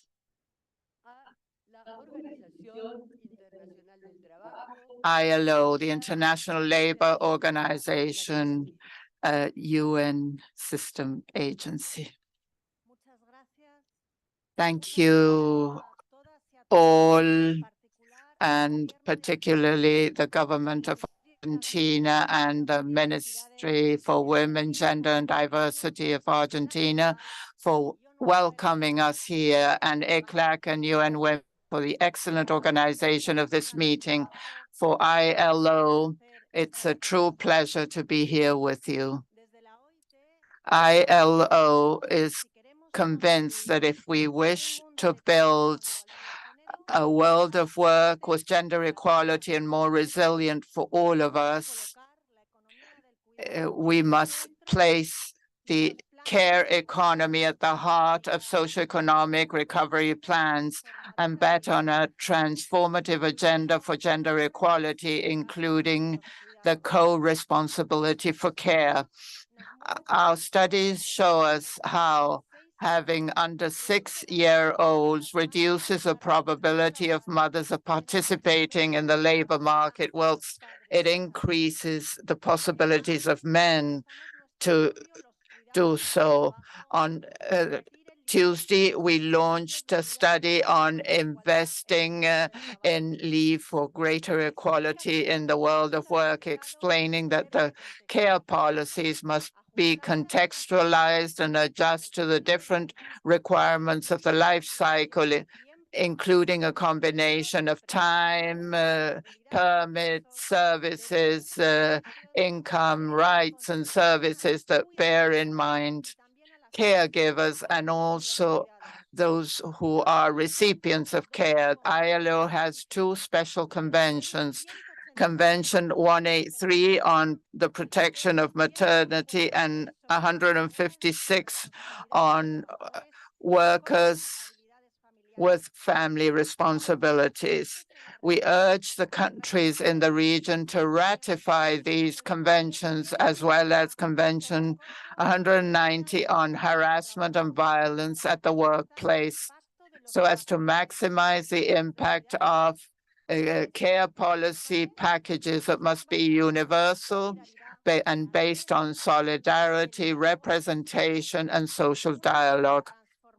A transformative agenda for gender equality that contributes to recognizing the value of unpaid care work and to reducing certain painful forms of care work and to the redistribution of care responsibilities between men and women and between households and the state. Thank you very much.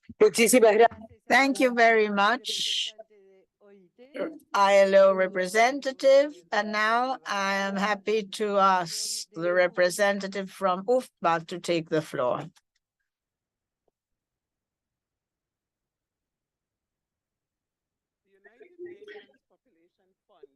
Recognizes that care is a human. The United Nations Strategic Plan, Population Fund Strategic Plan, has as a guiding principle leaving no one behind and reaching the most left behind, especially women, adolescents, and young people in their diversity. Therefore, the care agenda is closely linked to our agenda.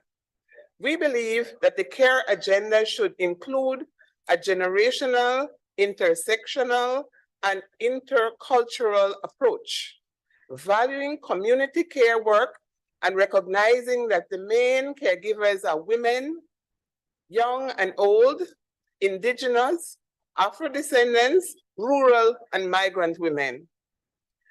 The core responsibility of care work will only be possible with a true transformation of social and gender norms. It is important to strengthen the work in masculinities to achieve co-responsibility in the distribution of care between men and women. It is necessary to work on the promotion of active, effective, responsible, and violence-free fatherhood. In this issue, UNFPA provides technical assistance to countries to include comprehensive sexuality education within the educational policies, which has human rights and gender equality as a framework. The work with young and adult men in the deconstruction of hegemonic masculinities and the construction of positive masculinities. We work with the empowerment of adolescents and young women, promoting their bodily autonomy and the exercise of their sexual and reproductive rights. We congratulate ECLAC and UN Women for organizing this important conference and for putting together with feminist organizations and diverse women's organizations the care agenda at the center of sustainable development as a proposal that is born from our region, Latin America and the Caribbean. UNFPA joins this regional proposal and offers to make its best efforts to work together with the agencies, bodies, funds, programs of the United Nations, governments, civil society, organizations to move towards a society of care where women can live with autonomy and agency over their bodies and lives and free from discrimination and violence. I thank you and thanks for your attention. Thank you very much, distinguished colleague. Vamos por finalizar. So this is it. We are closing this wonderful roundtable and panel on co-responsibility for care without once again mentioning the deep sense of the co-responsibility for care that demands and assumes a different organization, a different social organization based on equality and co-responsibility principles. Co-responsibility, which is undoubtedly something that belongs to the state as a guarantor, as human rights of all of us, but also co-responsibility that breaks and leaves behind the convenient indifference of the market and the private sector. The private sector needs to be co-responsible for care, neither in different states, neither all too pleasing markets, pleasing regarding indifference. And community needs to commit and be engaged, not as an act of love, true enough as it is, but as a robust recognition of the fact that to mention and speak of care means needs, work, and rights. And thus, the communities will have to become, with our support and with our sorority, will have to become a key stakeholder in the economy and the society for care. For all community workers today, destined to being invisible, we're working for these workers to be decent workers, fully included, with great inclusion in rights and in the world of independence. The families too, because now care is so family oriented, and now it happens that cares are unevenly and unequally distributed in the families. And we know the weight we have to bear, we women. So care needs to not be viewed only as a family issue. We need families on equal terms as to their responsibility and rights. And by saying, Ana Westmis, as she said, it's not just a cosmetic reform of failed policies.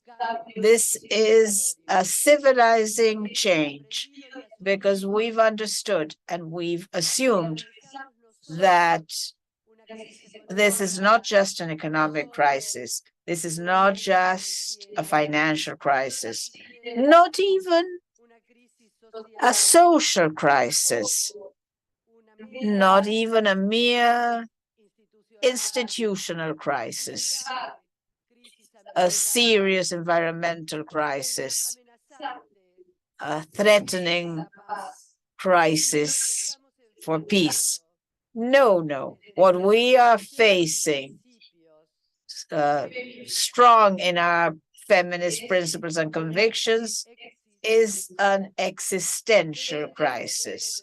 This development model, once again, we're saying, as we said in Havana 45 years ago, is over, is done with, because this development model is grounded and reproduces injustice, exclusion, discrimination, and inequality. Thus, we are making a difference in history, and we are putting in the center of the decision-making process care. Care is now in the center of our agenda, culture, services, infrastructure regarding care. And that is why we have invited and we have called upon for a construction of new covenants, a fiscal covenant, a social covenant, a political new covenant. But each one of these can't be just a piece of paper thrown out into the sea. But all these compacts needs to be grounded on feminist will, seeking a fair justice, meaning a gender-based justice that will distribute and redistribute power, time, resources, wealth, and freedom, meaning distributing and redistributing independence, autonomy, and not just distributing dependence, subordination, and exploitation. Care, and we are completing this panel. We are getting to the end of panels, of side events, of our panel of the wish to be together and of our responsibility, once again, of changing the world. And we've accepted this. We take it on, but it's difficult. It's tough. Sometimes it makes us suffer, but we accept it with joy. Because once again, this is about getting people to listen to the fact that the women and feminist movement of Latin America, what we want, what we desire, what we believe in and demand is life to be more human and the planet to be respected. Because we, as a poet said, never believed that the horizon is a border or that the sea belongs to anybody or that night is nothing or that there are dawns where the sun is left out. We are moving towards the society of care. This is history. This is history written by women, by feminist women, women of the women movement of Latin America. The co-responsibility for care on an equal footing, with independence, with freedom, with ECLAC, with UN Women, with the civil society, with all the voices, all the states. Come on, women, we'll make it. We're changing history again.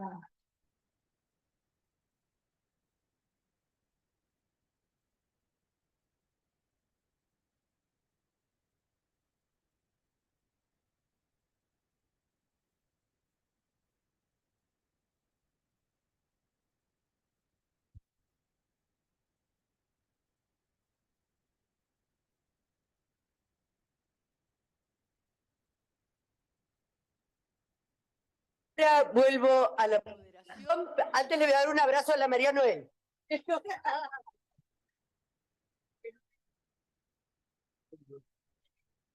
Vuelvo a la moderación que nos caracteriza.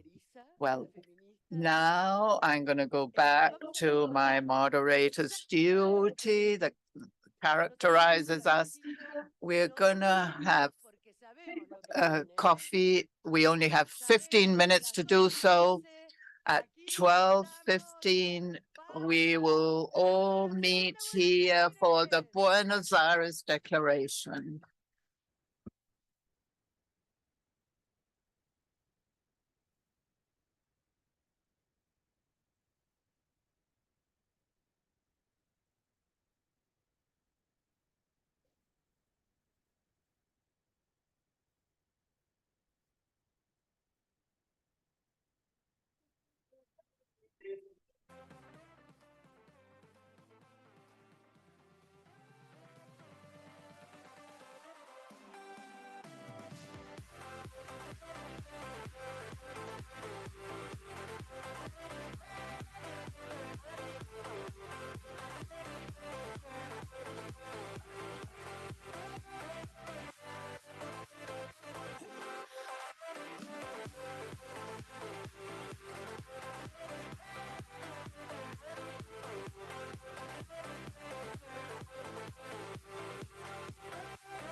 Pensé que le ibas a sacar de acá. República, no me importa, vale. Ya hicimos, venimos esto.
Buenos días.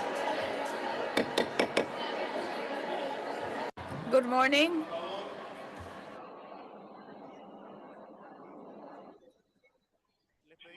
We request that you kindly be seated to address the last part of the 15th Regional Conference on Women.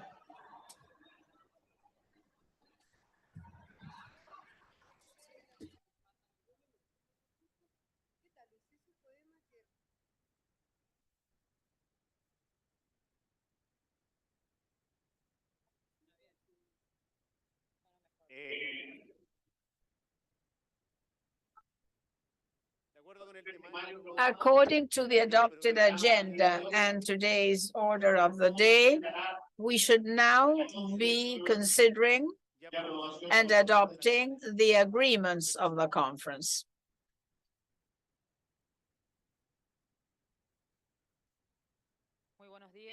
Good morning, everybody.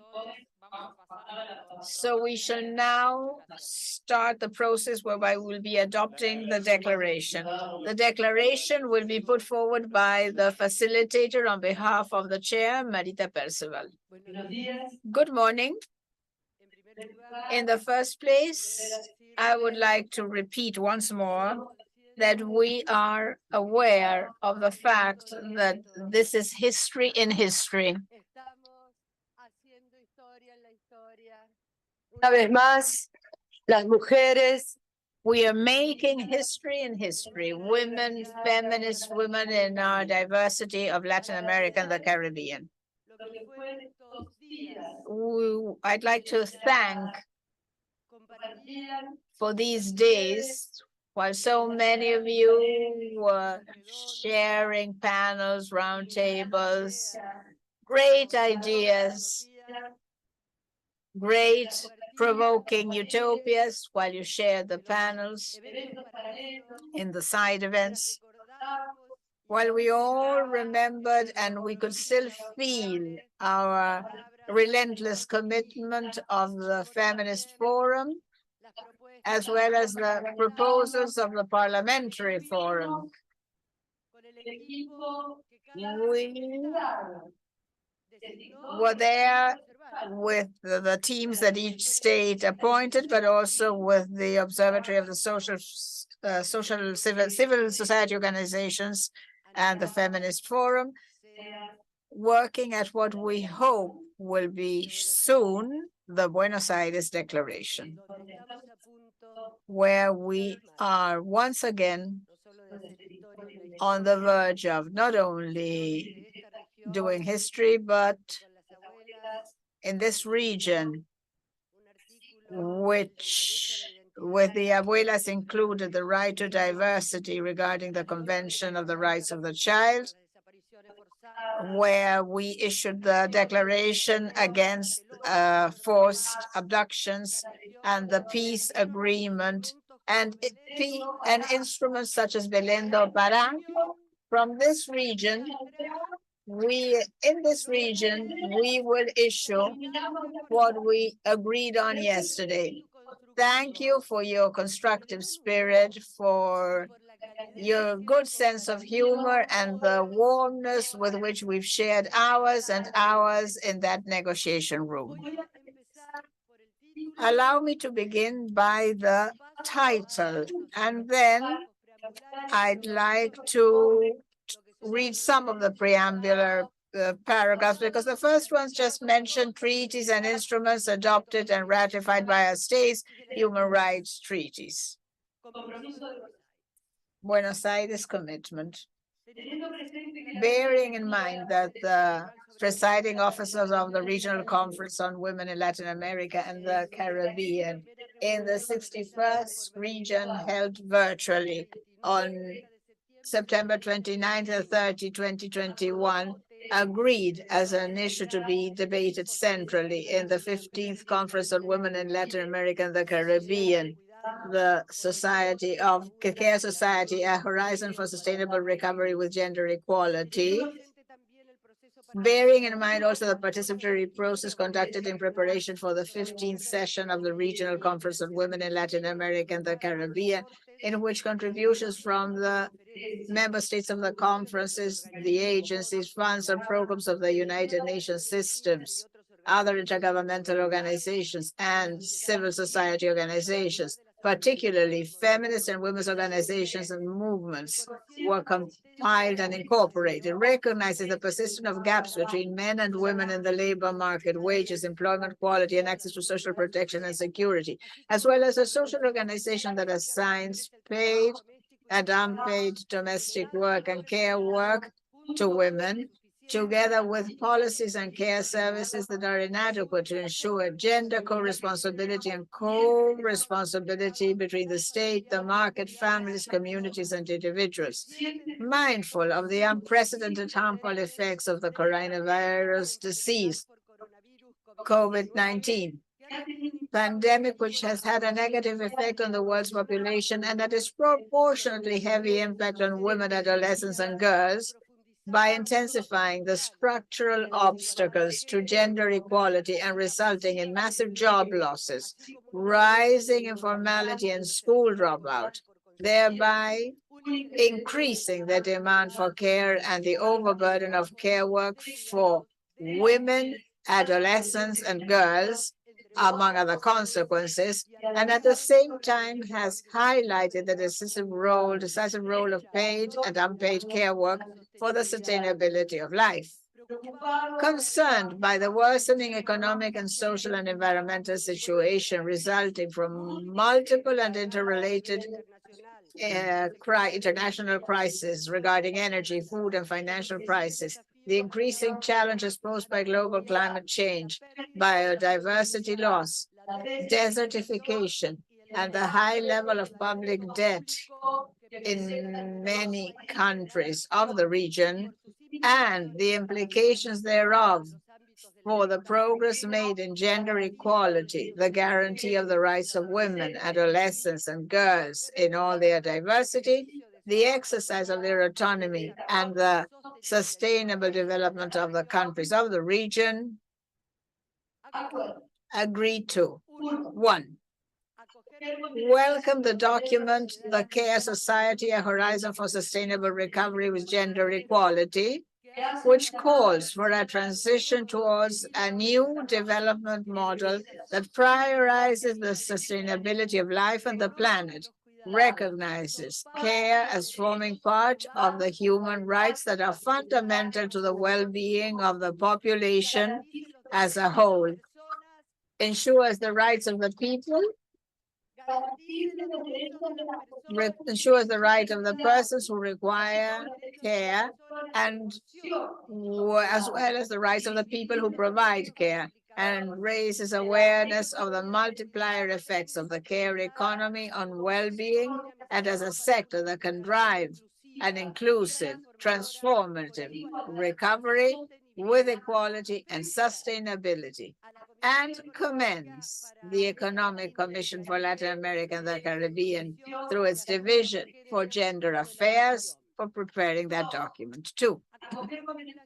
Also welcome the document Breaking the Statistical Silence to Achieve Gender Equality by 2030, implementing the information systems pillar of Montevideo strategy for the implementation of the regional gender agenda within the Sustainable Development Framework by 2030, and commend the Statistical Conference of the Americas of the Economic Commission for Latin America and the Caribbean, and the Regional Conference on Women in Latin America and the Caribbean for their coordinated efforts to mainstream gender in national statistical systems.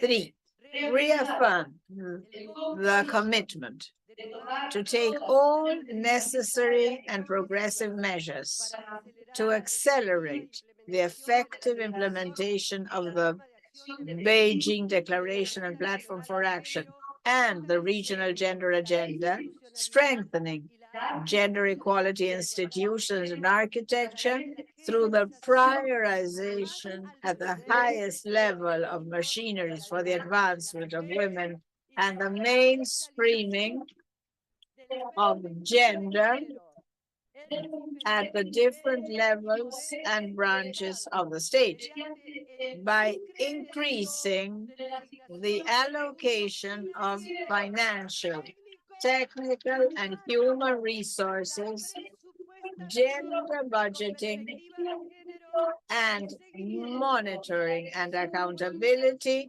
with civic participation, which will foster public policies for response to the COVID-19 pandemic and a transformative and gender equal post-pandemic recovery. 4, recognize that women, adolescents, and girls in all their diversity often face multiple intersecting forms of discrimination throughout their life cycle, and that it is therefore necessary to respect and appreciate their diversity of situations and conditions and shed light on the fact that they face barriers to their autonomy and to the exercise of their rights, and that it is necessary to adopt intersectional strategies to address their specific needs,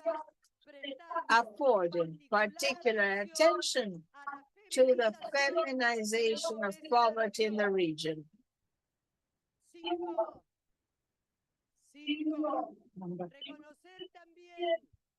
Number 5, also recognize that the unfair distribution of time use and the current social organization of care disproportionately affect women, in particular women living in poverty, adolescents and girls, and older women, indigenous women, Afro-descendant women, rural women.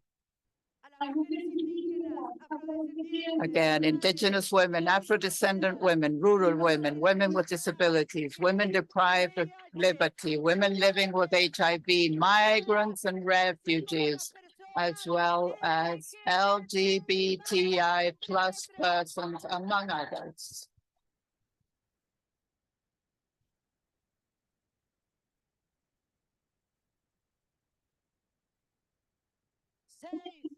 Six, reiterate the call to advance recovery plans with proactive measures to achieve substantive equality that foster comprehensive care systems, decent work, and the full, significant, and equal participation of women in positions of leadership in strategic sectors of the economy for a transformative recovery with gender equality aimed at the sustainability of life and for the transition to a care society.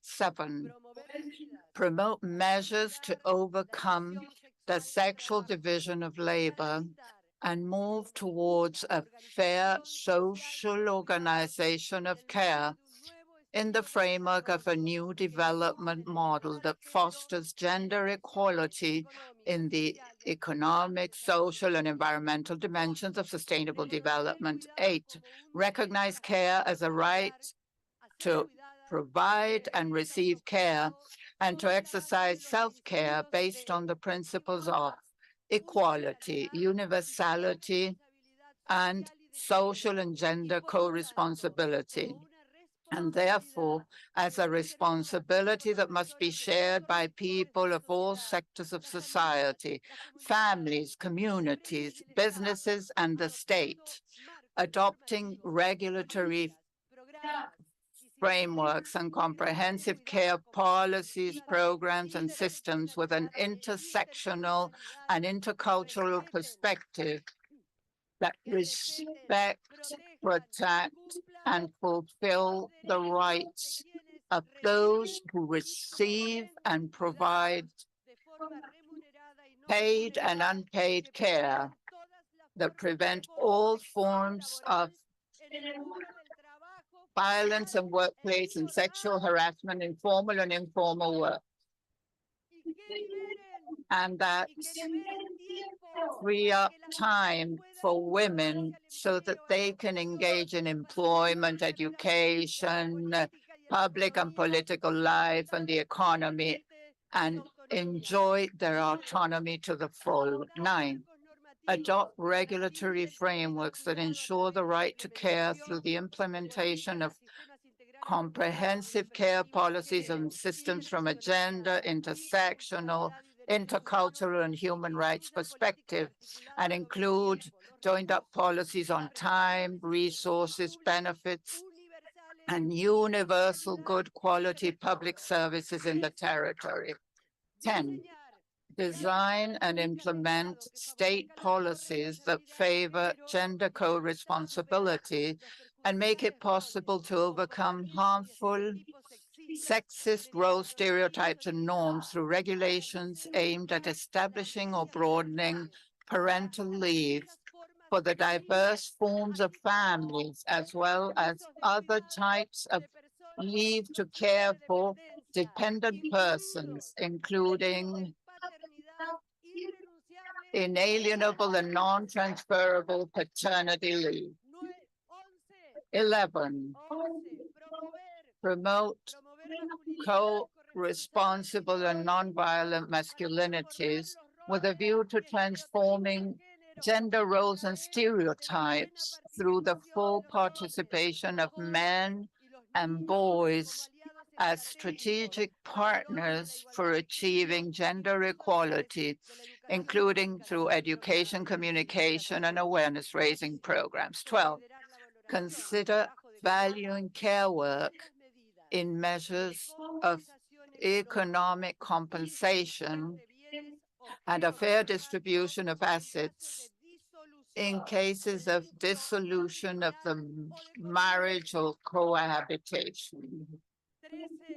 13, adopt measures to promote and effectively protect the human rights of all women who are domestic workers as established in Convention number 189 of the International Labor Organization, and urge governments that have not yet done so to ratify and apply this convention. 14, recognize the importance for persons with disabilities of their individual autonomy and independence, including the freedom to make their own choices, and put in place policies, services, and accessible infrastructure to protect their right to provide and receive care and to self-care, considering their specific needs, including the use of mobility aids, devices, and assistive technologies. 15, promote the development, implementation, and evaluation of policies and programs that contribute from a gender and human rights perspective to aging with dignity in a safe and healthy environment and to the highest attainable standard of health and well-being for older persons. 16, integrate the gender, intersectional, and intercultural perspective into national policies, initiatives, and programs on the environment, climate change adaptation and mitigation, and disaster risk reduction, recognizing the differentiated risks for and effects on women, adolescent girls, and girls in all their diversity, especially those subject to multiple and intersecting forms of discrimination and violence and environmental dependence.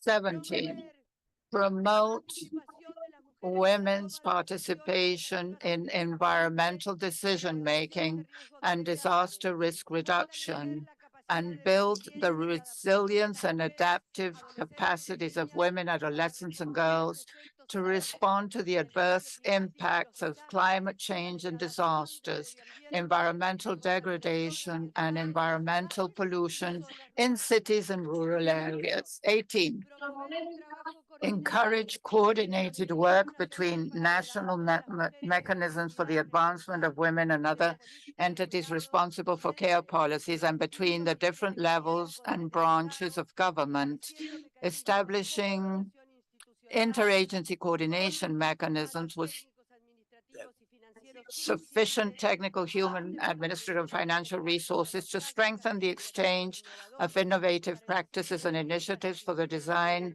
of comprehensive care policies and systems from the gender, intersectional, intercultural, and human rights perspectives. 19, create enabling conditions for the autonomy of women, adolescents, and girls in all their diversity through capacity building, technology, humanitarian assistance, the provision of and investment in affordable quality infrastructure and essential services, promoting, among others, universal access to comprehensive health services, including mental health services, sexual and reproductive health, and the full exercise of sexual and reproductive rights through access to information and comprehensive sexuality education, and to save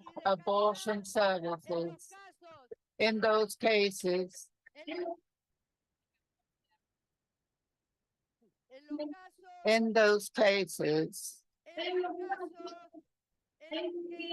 in which abortion is legal or decriminalized under national legislation, as well as access to education and comprehensive services for the prevention of gender-based violence against women, safe drinking water, safe, nutritious, and sufficient food, sanitation,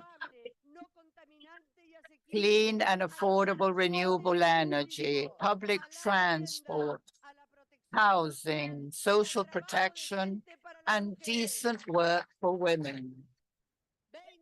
20, promote the adoption and implementation of laws, policies, comprehensive and multi-sectoral action plans, and educational awareness-raising programs to prevent, address, punish, and eliminate all forms of gender-based violence and discrimination against women, adolescent girls, and girls in all their diversity in different areas and manifestations, including harmful practices such as female genital mutilation, child marriage, and early unions. 21, promote intersectoral public policies that include affirmative action to foster women's and girls' participation, continuation, and completion of education in the spheres of science, technology, engineering, and mathematics. 22, actively support the participation of women's and feminist organizations and movements, including those of young women, older women, indigenous women, Afro-descendants, women with disabilities, women living with HIV, and grassroots and rural women, migrant women, LGBTI+,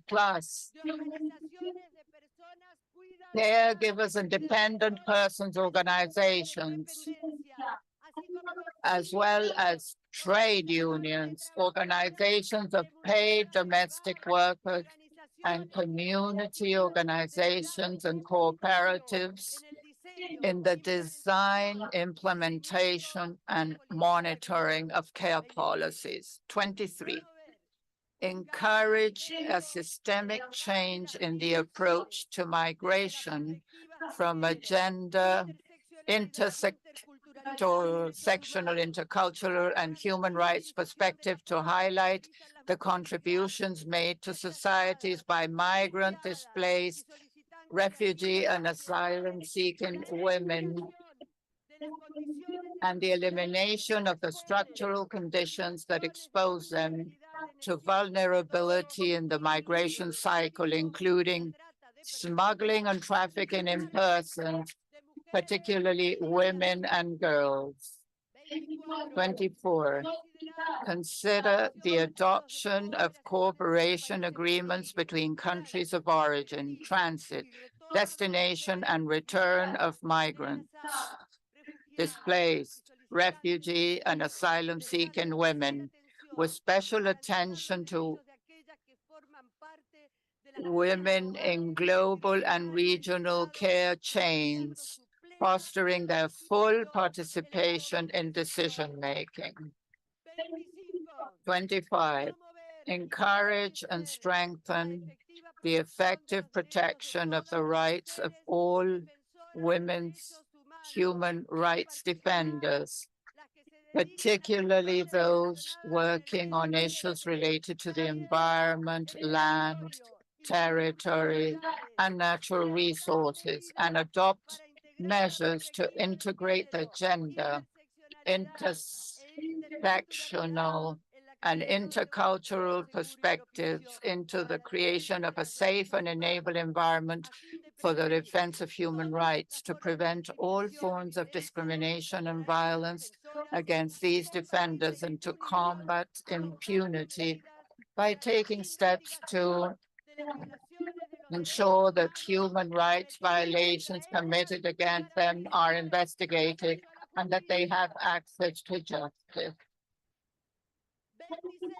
26, design, implement, and evaluate macroeconomic policies, particularly fiscal policies, income, spending, and investment, from a gender equality and human rights perspective, to safeguard progress made and mobilize the maximum available resources with a view to increasing sustainable public investment over time in care policies and infrastructure in order to guarantee universal access to affordable and quality care services.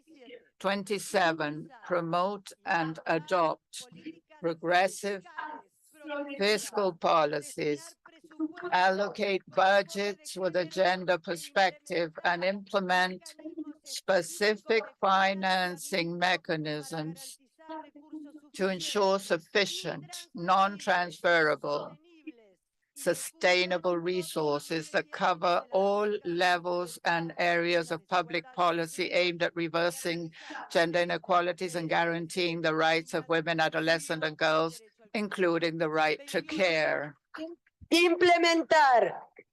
Implement gender-responsive, counter-cyclical fiscal policies in order to mitigate the impact of economic crises and recessions on all women's lives and promote regulatory frameworks and policies to galvanize the economy in sectors key to the sustainability of life, including the care economy. 29, strengthen regional cooperation to combat tax evasion and avoidance and illicit financial flows, and improve tax collection from the wealthiest and highest income groups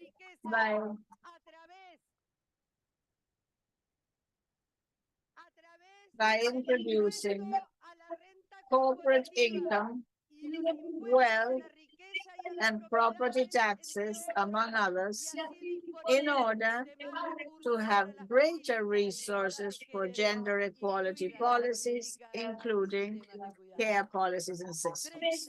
30, foster cooperation among states and support for the countries of Latin America and the Caribbean in order to explore debt relief options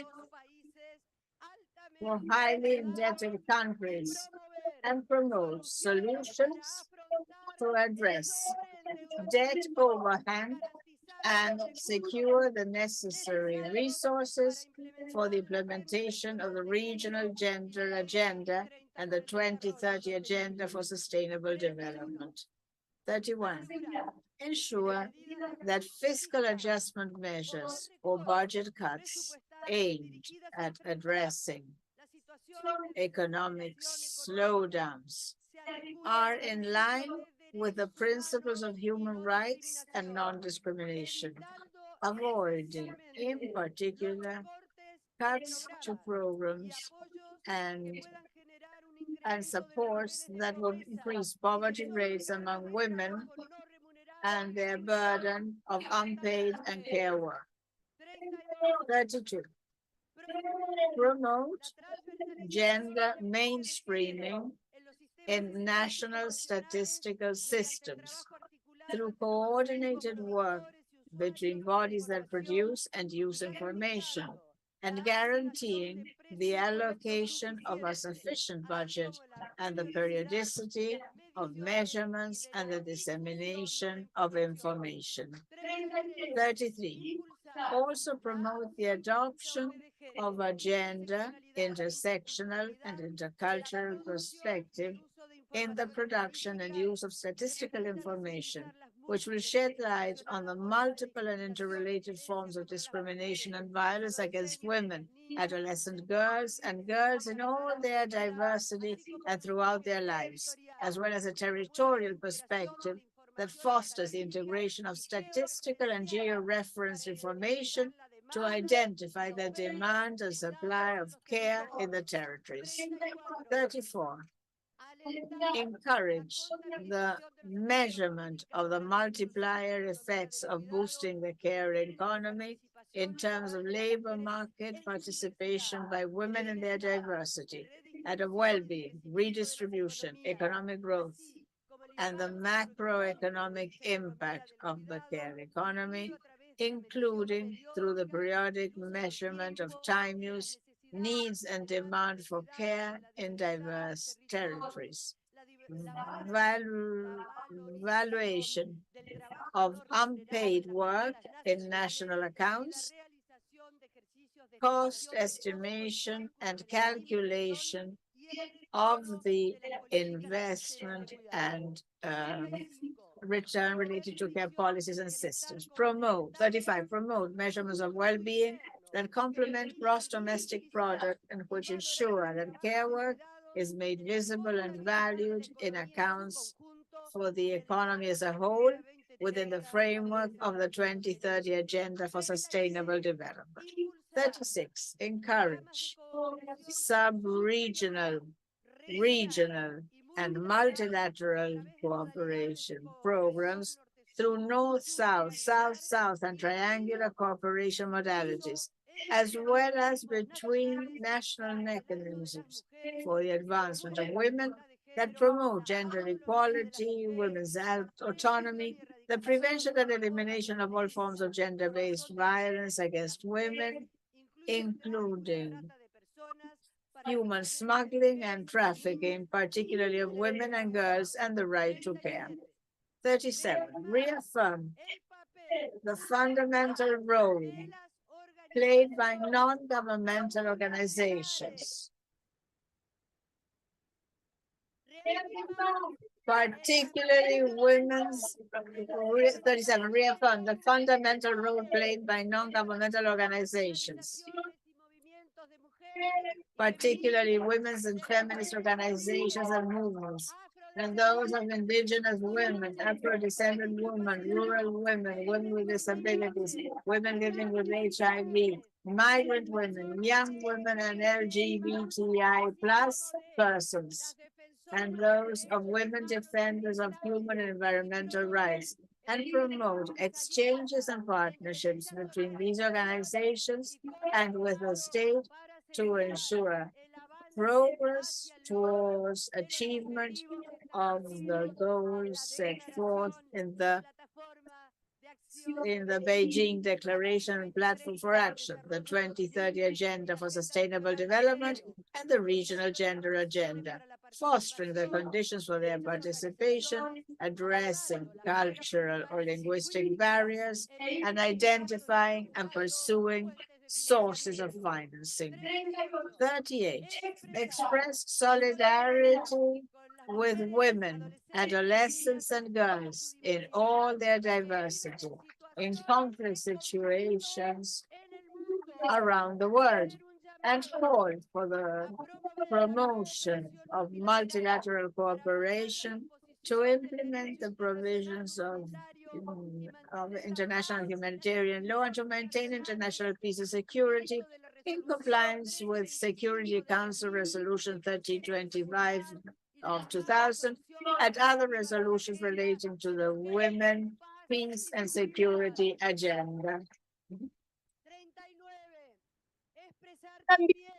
39, also express solidarity with those peoples, in particular women, adolescents, and girls throughout the life cycle and in all their diversity, who have faced the adverse effects of climate change and disasters, and promote cooperation in adaptation and response to extreme weather events, disaster risk management, and strengthening resilience, especially for women, adolescents, and girls living in small island developing states. 40, acknowledge the work done by the Gender Equality Observatory for Latin America and the Caribbean, in particular advances in measuring feminicide or femicide, total work time, child marriage and early unions, and women's participation in local government, and strengthen support for the production of gender statistics, the creation and updating of a repository for regulatory frameworks, and the development of studies that will contribute to monitoring the commitments of the Regional Gender Agenda and the 2030 Agenda for Sustainable Development. 41.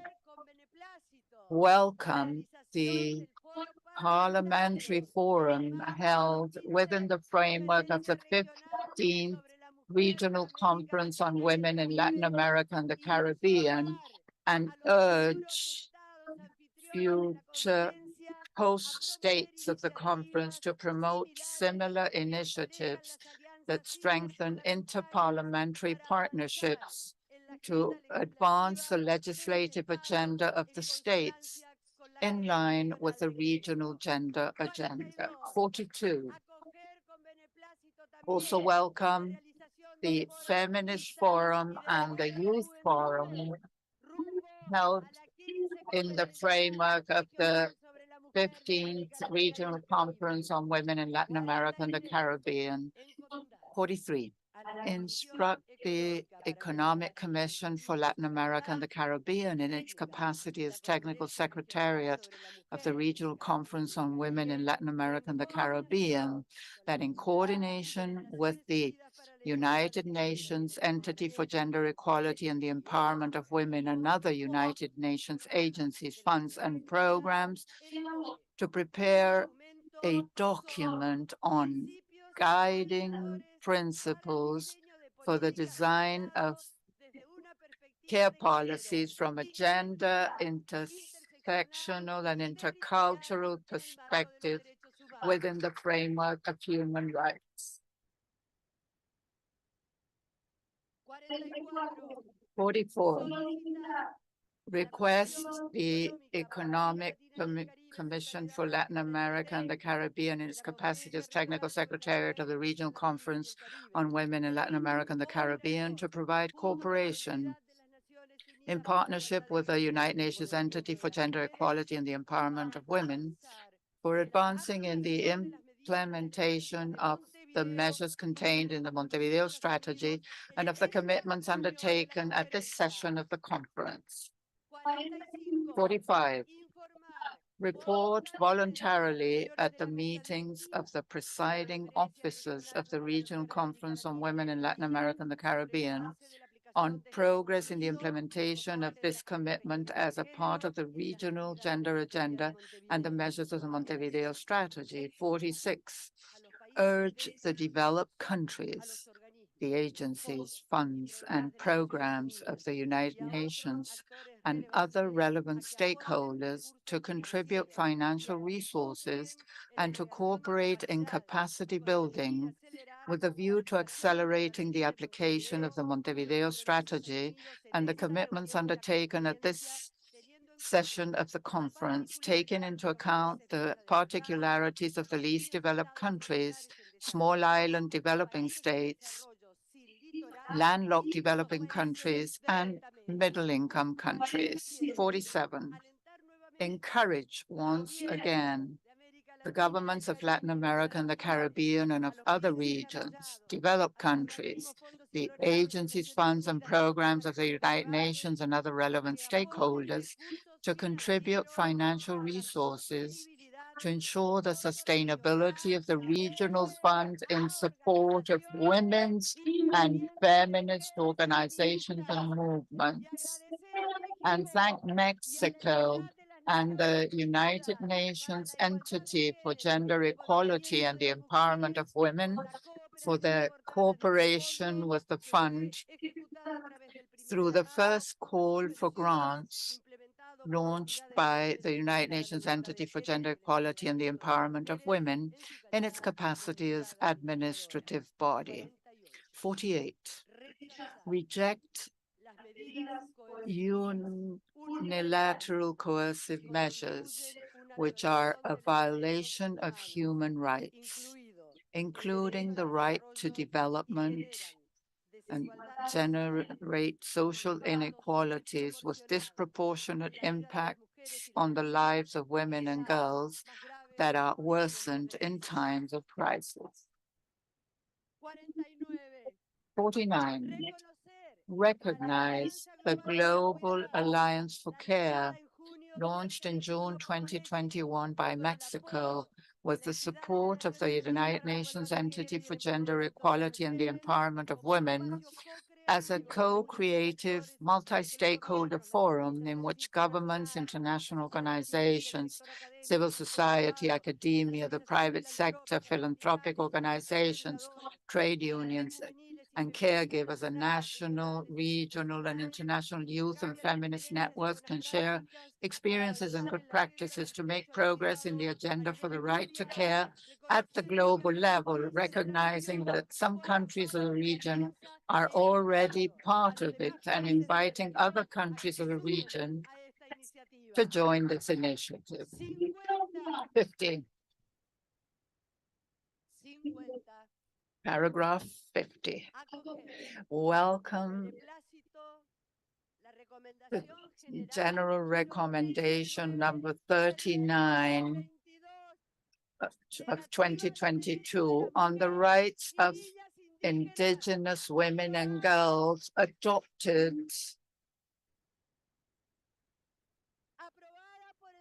adopted by the Committee on the Elimination of Discrimination Against Women, and encourage the governments of Latin America and the Caribbean to ratify their commitments to progress towards achieving gender equality and the elimination of all forms of discrimination against women.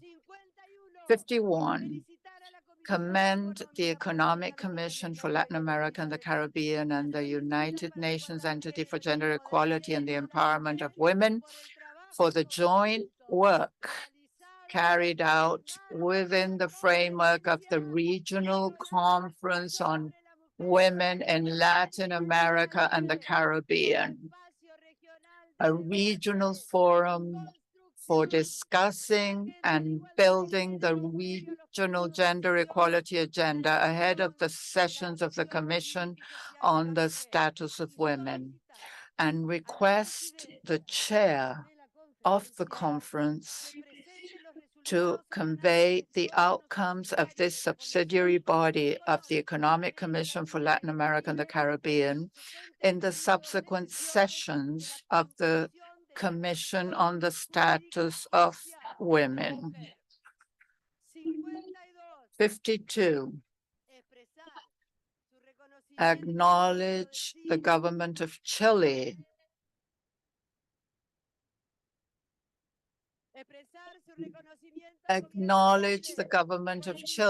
for its leadership as chair of the 14th session of the Regional Conference on Women in Latin America and the Caribbean. 53, express sincere thanks to the government and people of Argentina for hosting the 15th Regional Conference on Women in Latin America and the Caribbean, and wish the country success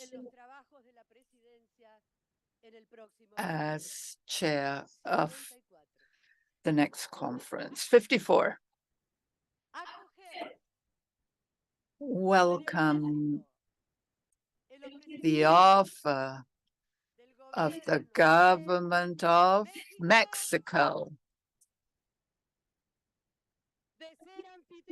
to host the 16th Regional Conference on Women in Latin America and the Caribbean, and request the Economic Commission for Latin America and the Caribbean in its capacity as technical secretariat of the conference to begin the preparatory work for the session of the conference to be held in 2025. Thank you very much.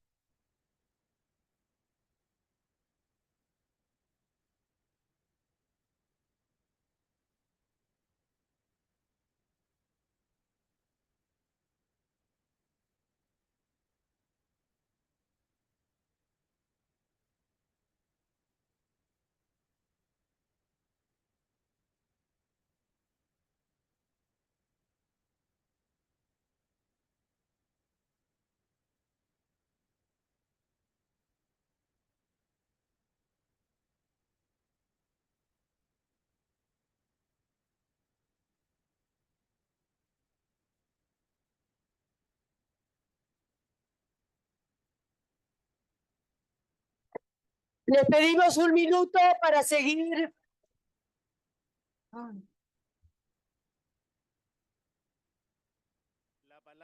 And now the chair takes the floor.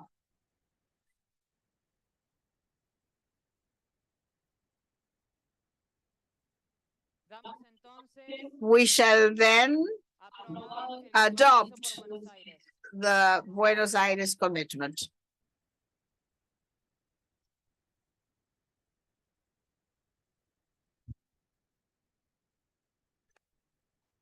Ahora que estamos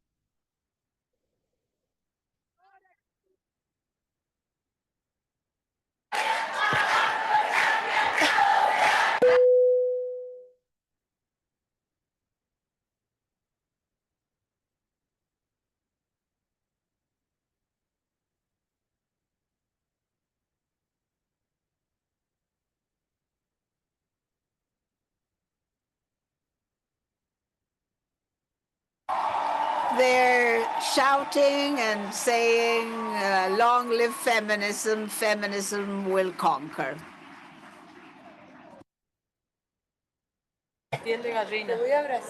Nos corresponde ahora conocer aquellos. It is now our turn to hear which countries will be siding by Argentina as chair. Who will form the presiding officers together with Argentina, Barbados, Bolivia, Colombia, Costa Rica, Chile, Cuba, Honduras, Dominican Republic, Peru, Venezuela, and Mexico.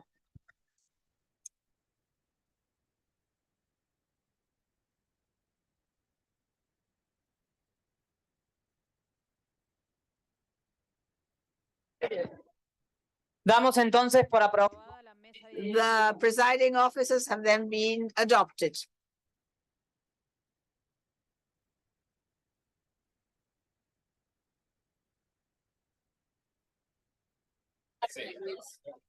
Omití Uruguay. I left Uruguay out. I'm sorry.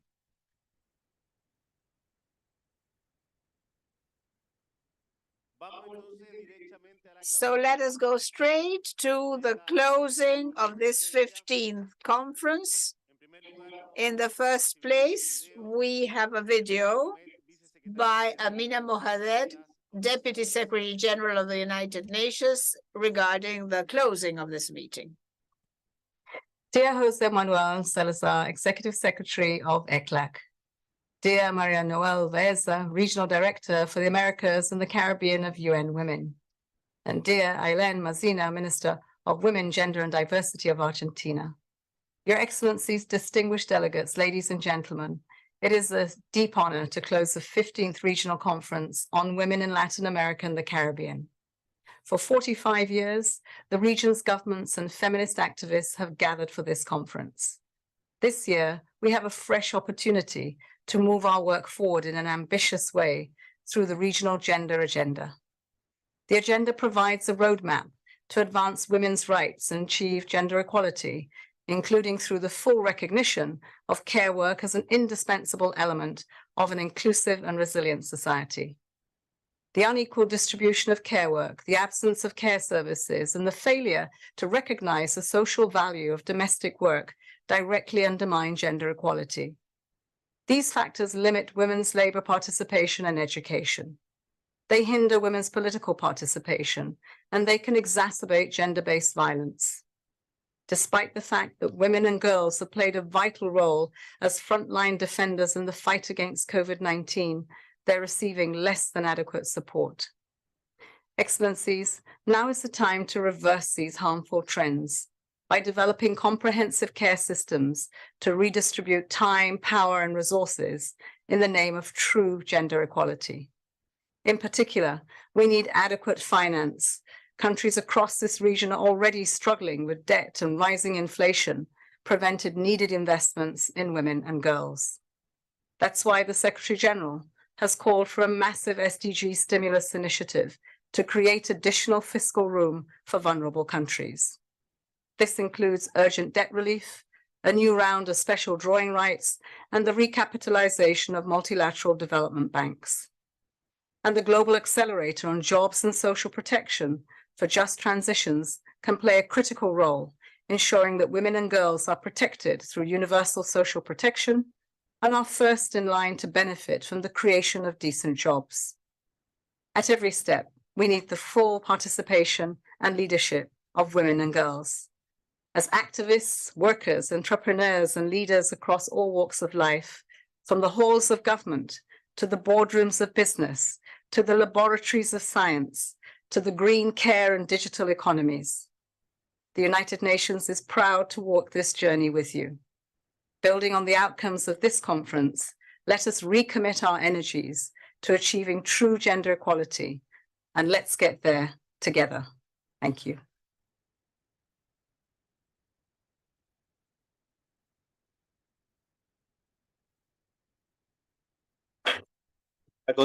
And now, the Deputy Executive Secretary for Management and Program of ECLAC, Raúl García Buchaca.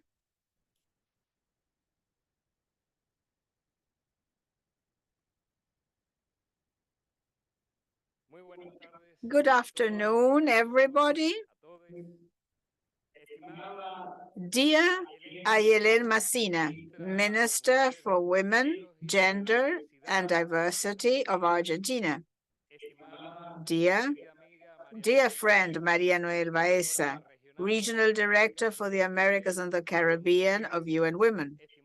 Dear Amina Mohamed, Deputy Secretary General of the United Nations. Distinguished ministers, representative of member states of ECLAC, of the agencies of the UN system, international organizations, civil society organizations, in particular, women and feminist organizations and movements, representatives of the academia, of the media, friends, all of you. Good afternoon. After 4 days of intense work, the 15th Regional Conference on Women in Latin America and the Caribbean is drawing to a close. And as Marita Percival said, we are doing history. This is history. This is a historical moment. We are closing an intense work week, but very rewarding, with energy and demonstrations of joy, sometimes actually overwhelming.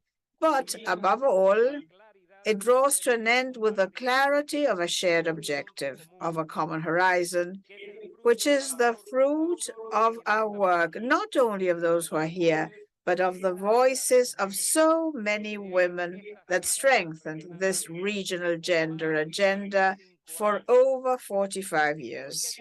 Because this meeting space, a space for participation, cooperation, and solidarity, is also a space for transformation. It is, and has always been, a space to generate changes for a greater equality. Because if something defines women and feminism and activism, is to make visible what was invisible and to seek transform what apparently was impossible. That's why today our renewed commitment keeps on paying tribute to the relentless effort of women and feminists for their eagerness to want to transform it all the time. This robust, integral, ambitious agenda that has just been adopted seeks once again to express the diversity typical of Latin America and the Caribbean, from Mexico to the Patagonia, in the rural environment and in the cities, in the big cities and in the small towns. We embrace the diversity of all women who live over our entire region. Here and now in Buenos Aires, we have taken another step, but not just any step. Today, we've agreed to walk together towards a new horizon marked by a truly civilizing change. For this, it is indispensable to overcome low growth patterns as well as low productivity, environmental crisis, poverty, and inequality.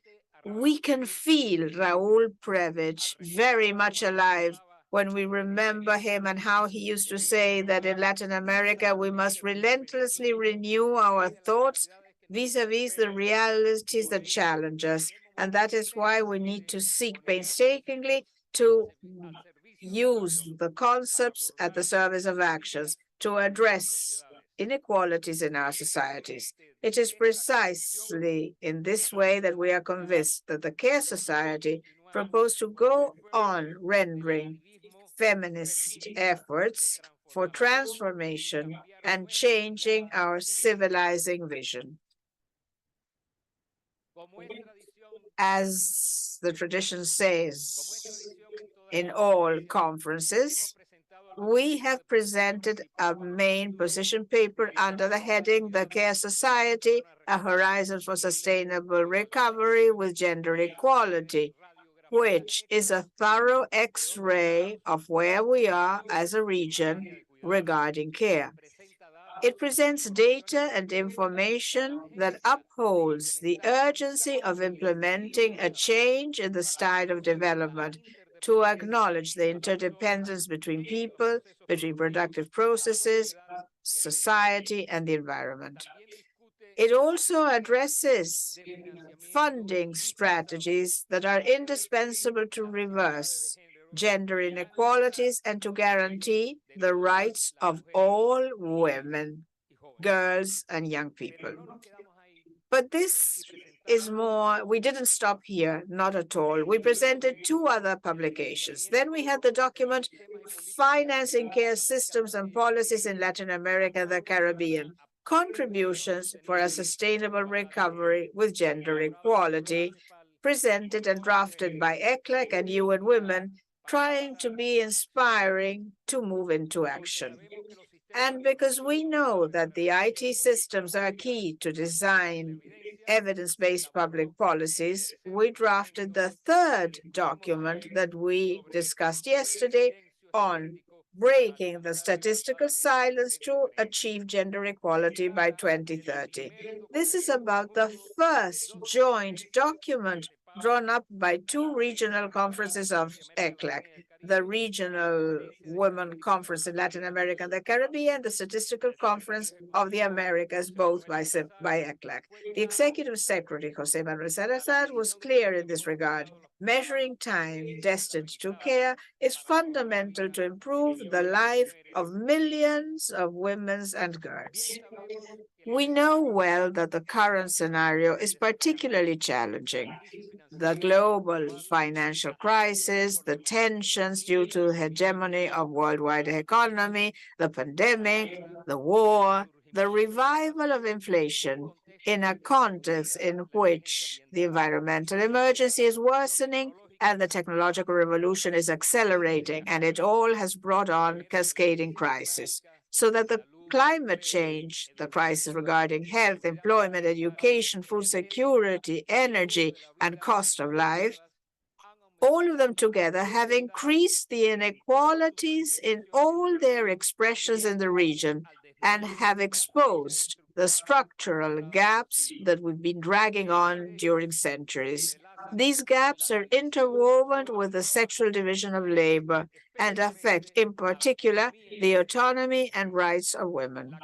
The combination resulting from the concentration of wealth and the seizing of public revenue, productive structures that are not very diversified, and the low intensity of knowledge with institutions that are not very efficient, reinforce patriarchal cultural patterns and violent patterns that affect the living conditions and the survival conditions of women in all their diversity. All this makes us today see that it is more urgent than ever to work decidedly to unlock the structural challenges of gender inequality. But let us be clear about this. These multiple crises are inextricably related to a style of unfeasible development that needs to be transformed in depth because it has relegated that in all their earnest, women and feminist activism have pointed out as central: sustainability of life. With this horizon, the Care Society proposes changing our vision, placing in the center caring for people, caring for the planet, and caring for oneself, and prioritizing the sustainability of life, guaranteeing the rights of people requiring care and those that give care, generating decent jobs and quality jobs in the care economy, and make visible their multiplying effects. This entails a renewed role of the states, knowing that there too we need transformations. We need states that will partner with us, that will partner with all the stakeholders of society, inclusive, participatory, and integrated diverse visions, states that will promote co-responsibility and move forward in progressive tax reforms, allowing to build upon transforming policies such as the integral care systems. This conference has allowed us to take a big step to move on towards the horizon of the care society, to keep on walking the path of gender equality and sustainability by adopting ambitious, transforming agreements built on the participation in diversity that have been reflected in the Buenos Aires commitment.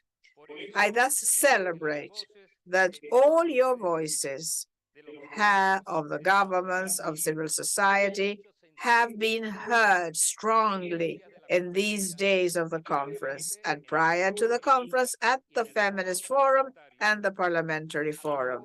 Throughout these days, we have thought over together on the deep meaning of the care society in our region that assumes caring for the planet, because human beings are interdependent but above all, eco-dependent, because care is also caring for the earth, for the ecosystems, biodiversity, and preserving our common heritage in nature that holds the world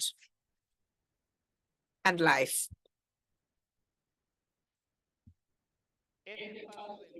This meeting has allowed us to place on the agenda how the unfair distribution of time and the current social organization of care disproportionately affect women, particularly those living in context of poverty, rural women, indigenous women, Afro-descendants, women with disabilities, those deprived of their freedom, refugees and migrants, and LGBTI plus persons.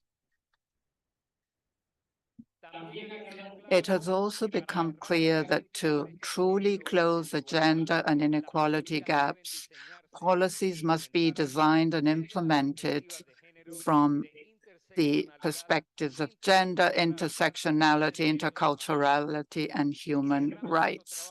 And we wrap up our work knowing that in order to provide innovative responses to the design of comprehensive care policies and systems, these must take into consideration the participation of all voices, women's and feminist organizations and movements, organizations of caregivers and people that depend on others, trade unions, organizations of paid domestic workers, and community care organizations and cooperatives. Friends, no doubt, this 15th Regional Conference on Women has been a unique space to share everything that, as a region, we have advanced and to continue listening to and imagining where we are heading for and how to get there.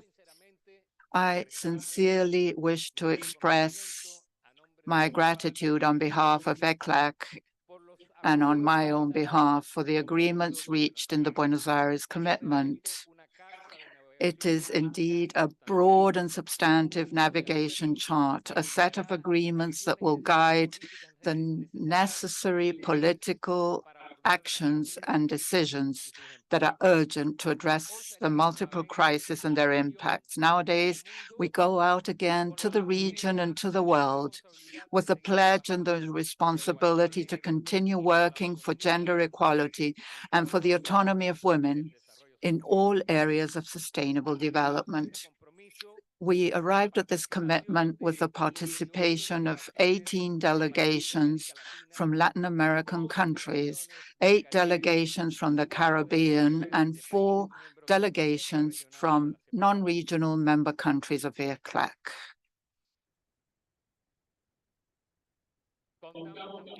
We have 20 delegations from the United Nations system and 10 from other intergovernmental organizations.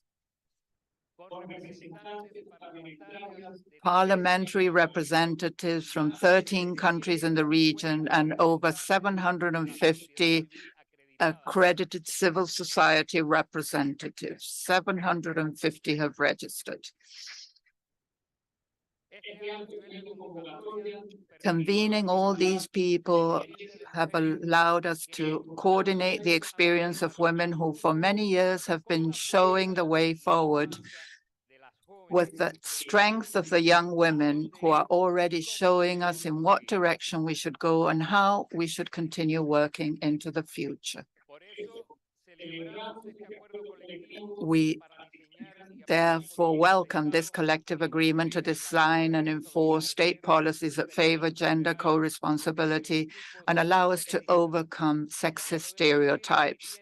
We can no longer continue to reinforce the role of women as caregivers by nature's fate. We must move forward in co-responsibility and the full participation of children, youth, and men as strategic partners in achieving gender equality. We commend ourselves for this great political commitment that will allow us to move forward in specific policies to make the rights and autonomy of women a reality throughout the region and across all its territories, which also provides continuity to the process for strengthening the regional gender agenda, as we have been doing so for 45 years. Today, LAC's forefront position in the recognition and respect for women's rights is renewed. There is still a long way to go and challenges are enormous, but we are moved by the belief and the dream of having a more inclusive, pluralistic, and feminist region.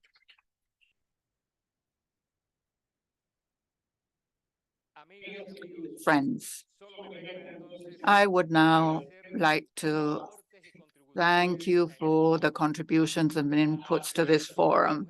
To women's and feminist organizations, we owe the weight, the substance, the influence, and the opportunity of the agreements reached today, their timeliness, which reflect transformative, progressive beliefs, placing equality at their heart. They have contributed for years to consolidating this field of work with shared beliefs. To them, to those women who work every day to specifically shape our common desire for dignity, justice, and equality, our deepest gratitude and sincere tribute.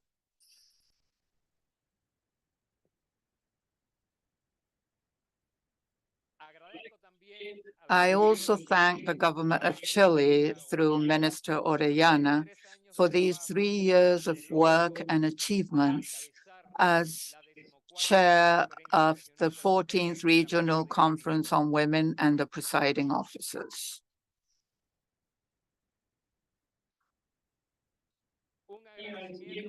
A very special thanks to the government of Argentina through Minister Messina for the generous hospitality and leadership at this conference, its 15th conference. I congratulate you and I wish you the best of success as chair of the presiding officers.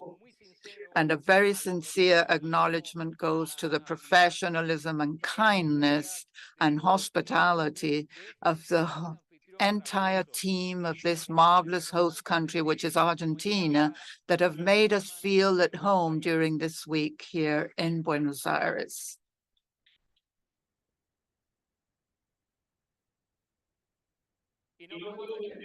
And I cannot bid you all farewell without very specially thanking the UN Women and ECLAC teams.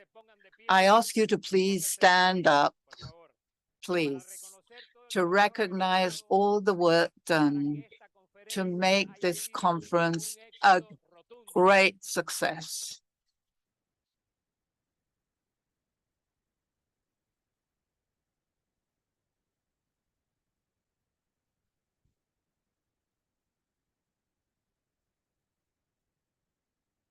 En particular,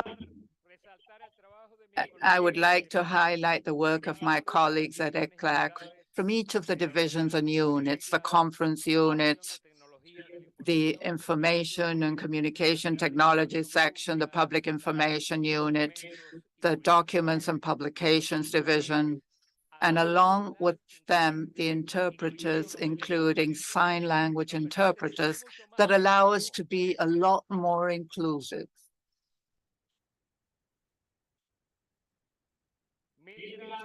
Thank you very much, Anna Westmith, for her tireless work and leadership. And through her, I thank the entire team of the Gender Affairs Division. And many thanks also to Luis Yáñez and the team of the Commission Secretariat. And I would like to pay tribute to Maria Eugenia Johnson. Maria Eugenia has told us that, well, she's part of the history of this conference, no doubt, and she's told us that she has decided to do other things in the future. So I embrace you, Maria Eugenia. Friends, our path towards equality has been and will continue to be one of struggle, efforts, and tireless persistence. But it is also full of passion and joy that stems from our deepest beliefs that it is possible to build fairer societies. That is the true spirit of the regional gender agenda, a driving force for change that Latin American and Caribbean countries have once again honored through this comprehensive and inspiring agreement, the Buenos Aires commitment to continue on the path of building more inclusive, sustainable, diverse, and feminist societies. Thank you very much and see you at the next meeting. We will continue making history. Thank you.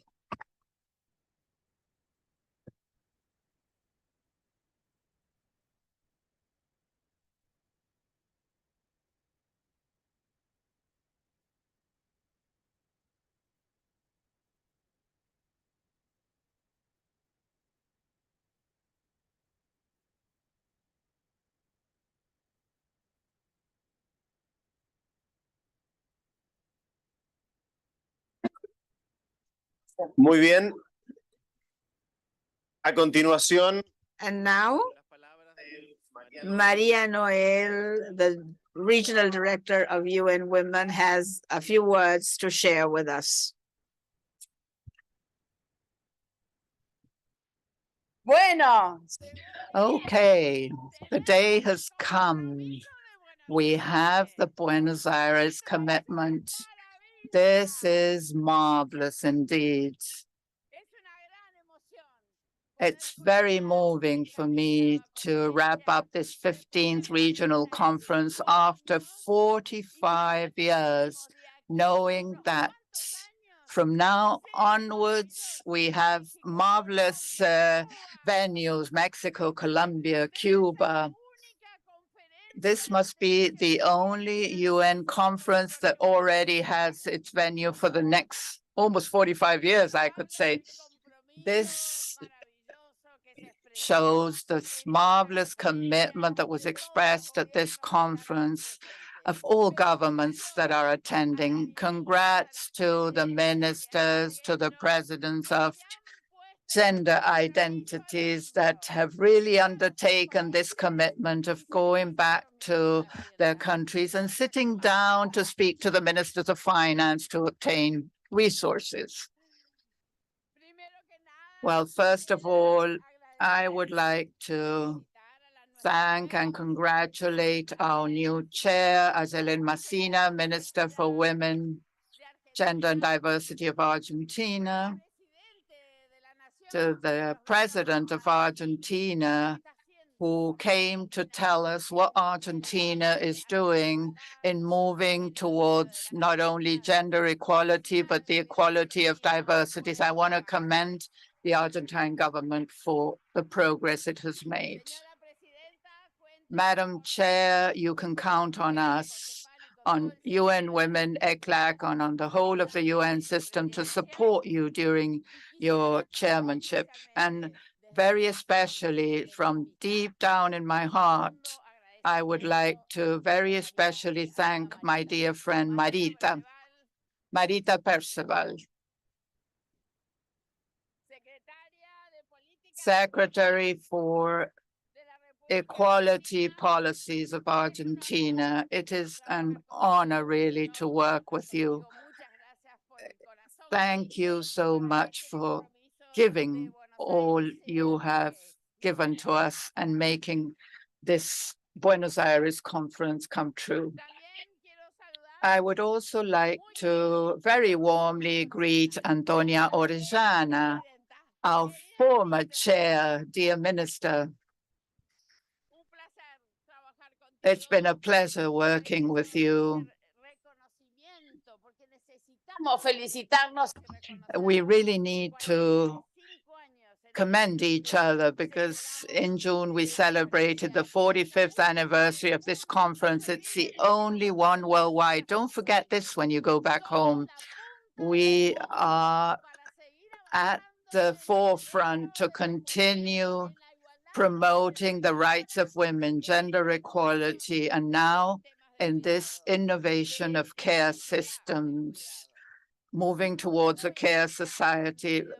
A very warm greeting to Raúl García Buchaca. Thanks for supporting us, for being a feminist. Ministers, ladies and gentlemen, civil society in all its diversity.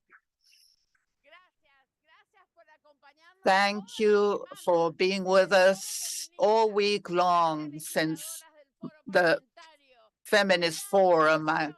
I thank also the legislators that participated in the Parliamentary Forum. Never again will there be a conference on women without parliamentary forums.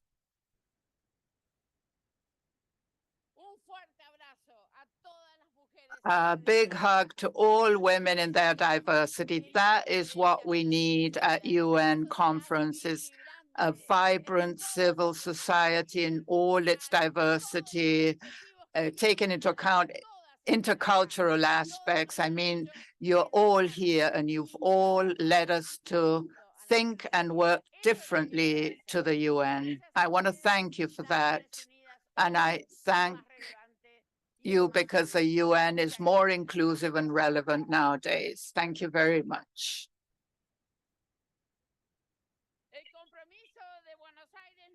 The Buenos Aires commitment shows the horizon ahead of us for this feminist forum. Now we have a roadmap to go towards a new inclusive development model with the care society at the heart, in which sustainability of life and of our planet are essential and are there at the core throughout our lives. The agreement reached deserves specific measures to continue talking about all three R's: recognize, redistribute, and reduce unpaid work. This is the task ahead of us. We must continue this cultural revolution towards co-responsibility. This commitment is proof of great consensus, that you can achieve consensus in our region and that you can achieve commitments. We are an example. We have no wars in our region. We have a lot of solidarity. And once again, we've proven that we are at the forefront in gender equality.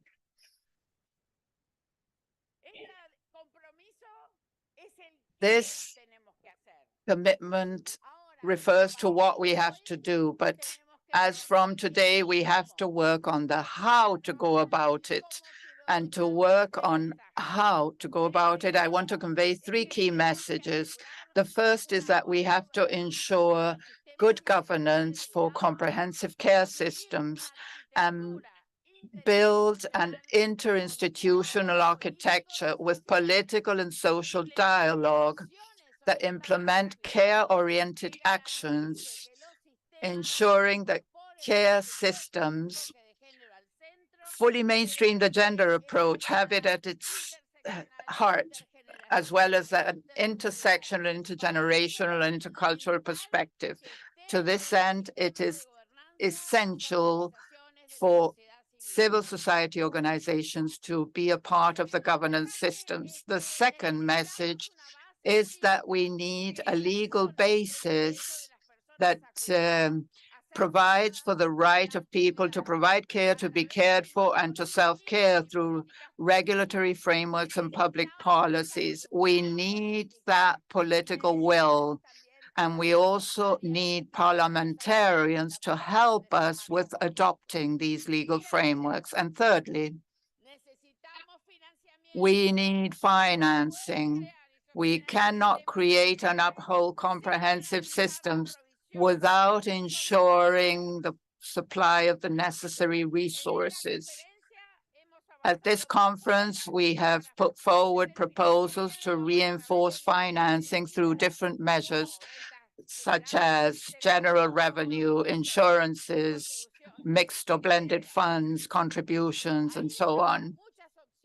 We have many options there, and hopefully you can discuss this with your ministers of finance. Now it's the state's turn to decide how they want to finance their care systems. Investing in this general well-being is an excellent investment, so we must make sure that it is done. And furthermore, well, it's a contribution to economic reactivation with the creation of good quality jobs. At UN Women, we are here to support you, to bring together all this wealth in our region as to what is already being done at community, public and private levels so that we have robust legal systems leading us to have in all countries comprehensive care systems.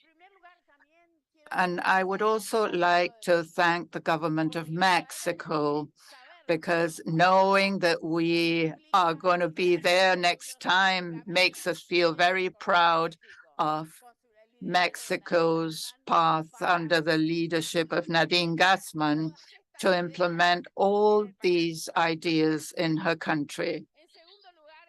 Secondly, I would like to once again recognize the excellent relationship and strategic partnership that we have developed with ECLAC, and thank the new Executive Secretary, Jose Manuel Salazar, for his support. He has committed to this, and he says we are going to continue to strengthen this beautiful partnership. And then with great affection, I'd like to thank my colleague Ana Westmith. It's been marvelous to work together, continue to working together. And I'd also like to thank all the team of the Gender Affairs Division, particularly Nicole Videgain and Lucia Escuro, who have worked so well with us. Round of applause too for the UN team, headed by our Deputy Regional Director, Cecilia Alemani. Thank you very much to all of you. I thank the Argentina office, the regional office, and all the representatives of UN Women. And I would like to now wrap up by recalling a very dear friend of mine, former Executive Secretary of ECLAC, who headed ECLAC for 10 years, Alicia Bárcena. And she invited UN Women to become a part of this strategic partnership. And now regional conferences are historic because we have this beautiful partnership. I'd like to recall what she said. She loved to make reference to poets and authors. And Alicia said, this is a change in era. It's an urgent and civilizational change towards a feminist era. When a woman moves forward and transforms, we all move forward, because when women make progress, our society does so too. The world and women cannot wait any longer. The time for a feminist era is now. Let's change and continue changing the world. Thank you very much.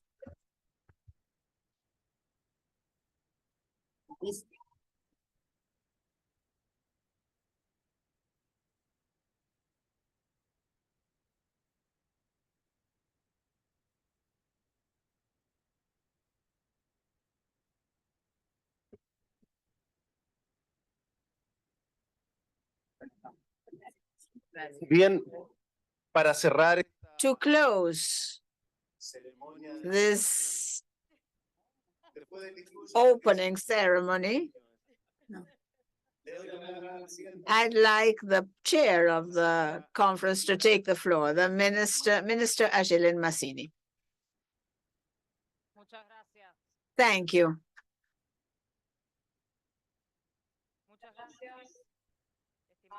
Thank you, dear colleagues, ministers, high women authorities, Raúl García Buchaca, María Noel Baeza, ECLAC authorities, UN Women, all the international organizations, representatives of civil society organization, feminist movements, sisters and brothers. In the first place, I don't want to stop, but to refrain from thanking all the people that worked painstakingly during this week and that have been doing so for months so that this conference would materialize and for us to be able to enjoy it as we've had.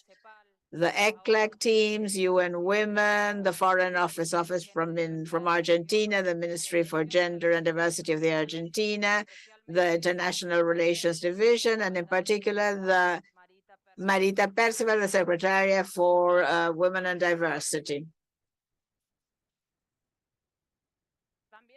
Thank you to you all. It is also important to acknowledge the technicians, producer, the people at the hotel, and each and every one that was involved in this huge work that has enabled us to be the hostess we wanted to be all along. I can't but mention the Argentine delegation because we made the political decision that our national delegation would be broad, participatory, plural, and representative. So thank you very much to all the delegation. It's a joy to see that members of the executive, legislative branch, both at federal and provincial levels, made it, so making their voice heard, representing the whole country, so that what we've shared in this conference will make it back to each territory. It was also a pleasure to share the delegation with feminist sisters and activists who have set the pace and taught all along what we have said very often, that care and caregiving is a right and work. They're a need and a right.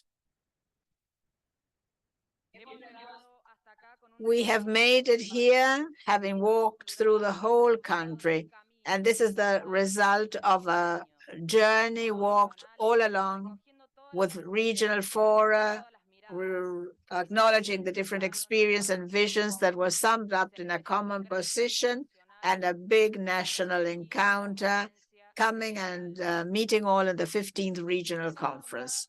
That will, for a collective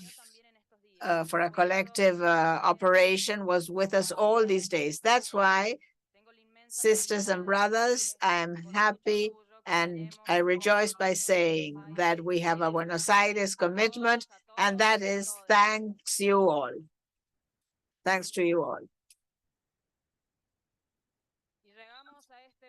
And this is it, the closing day, the last day of the conference, having adopted the agreement, thanks to all of your involvement. I want to thank all the states for having worked to achieve the consensus.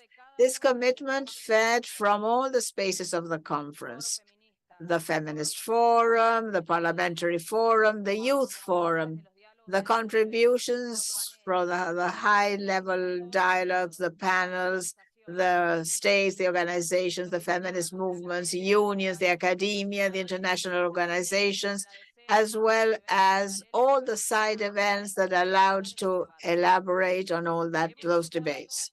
We have heard them all these voices, and we've reached a commitment which reflects our pride and fills us with our pride. And I want to mention how we made it here by using some of the conclusions. In the Feminist Forum, when we started the week there in a symbolical place for our country, such as the memory and human rights space, over 3,000 women were with us from all over the continent and met there to say in a resounding manner that nothing shows more the gender unfairness and inequality as the sexual division of work. Lesbian, gays, travestite, trans, intersex women have all said that with no care, that means no life, and that caring means a work. The voice and voices of the youth were also heeded in this conference. Young people from Latin America and the Caribbean that have made visible the need to driving care that are not adult-centered, including children, adolescents, and youth, and made themselves clear and said clearly that nothing about youth without the youth. without the young people. And the Parliamentarian Forum, where together with representatives of the national regional assemblies of Latin America and the Caribbean, pushing forward from the first time from Argentina, because we know it's indispensable for the care agenda to have an impact on national laws.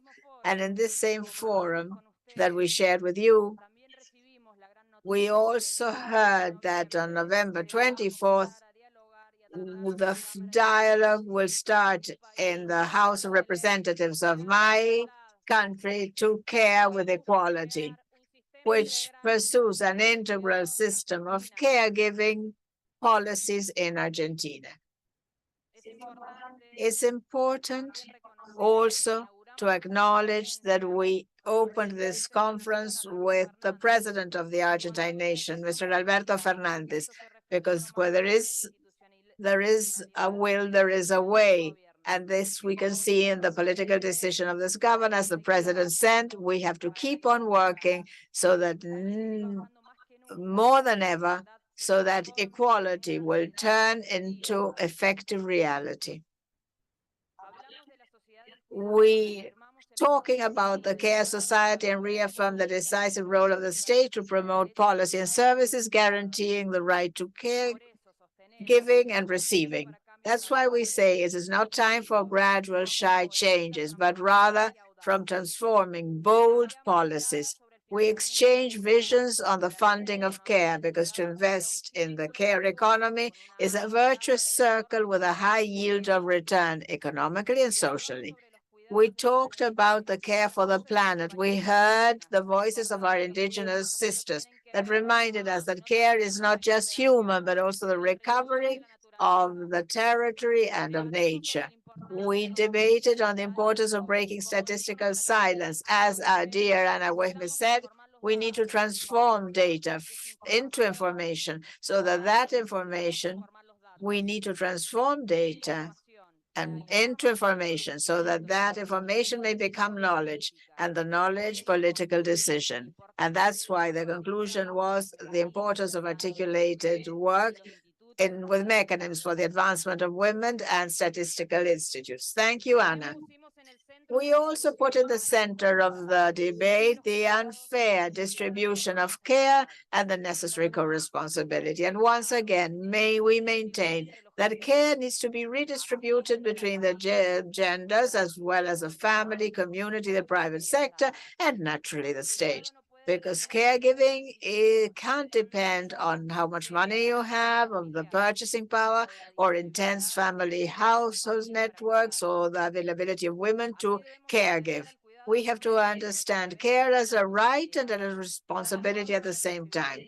Not just an individual responsibility, but a social and collective responsibility. Last but not least, all along this week, we reached a robust commitment with 8 paragraphs, which are the core of the document, and a roadmap, as my sisters and brothers have said, clear and robust about the key issue of this conference, which is caregiving policies. And I'd like to point out a few central issues that we achieved in this respect.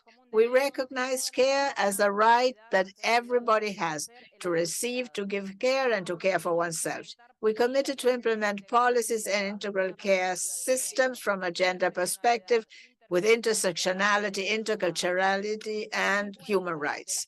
We accounted for specific situations affecting in a disproportionate way women, and we made visible in an explicit way women in all their diversity, LGBTQ+, girls, adolescents, and the elderly, those that live in poverty, those that are disabled, rural women, indigenous, Afro-descendants, deprived of their freedom, migrant women, displaced, refugees, requesting asylum, people with HIV, and environment defenders.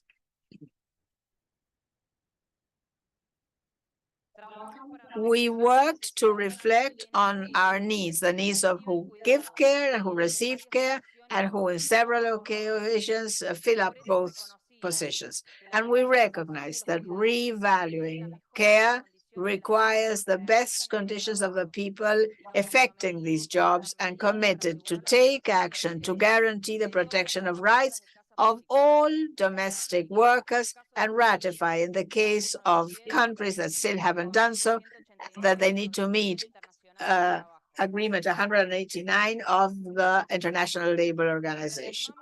And we reaffirm our commitment with the protection of the sexual and reproductive rights, including the access to quality abortion services and integral sexual education.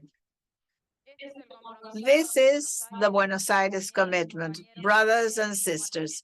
As an Argentine, as a feminist, I'm proud to say that this commitment that we have debated today is now part of the regional gender agenda. And as a state that now holds the chair of the conference, I want to congratulate you all the delegations, the feminist organizations, the international organizations, and I want a great hand to listen to the enthusiasm with which we're closing this conference to keep on working for the commitments undertaken.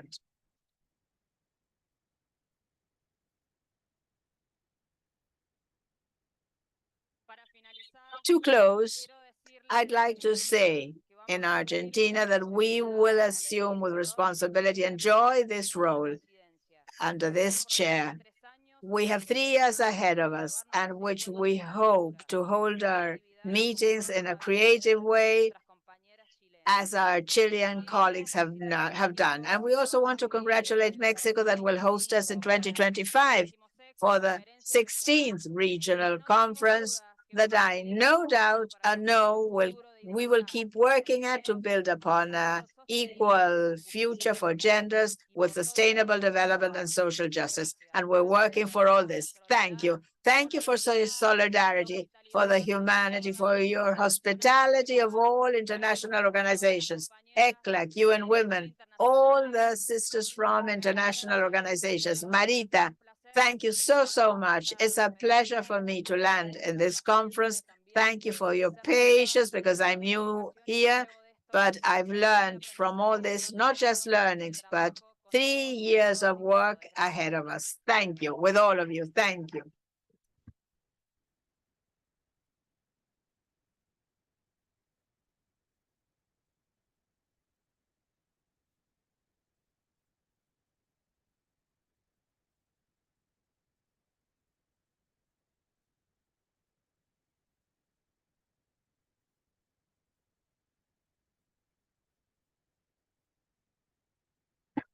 Por favor, please don't leave the room just yet. Don't leave the room yet.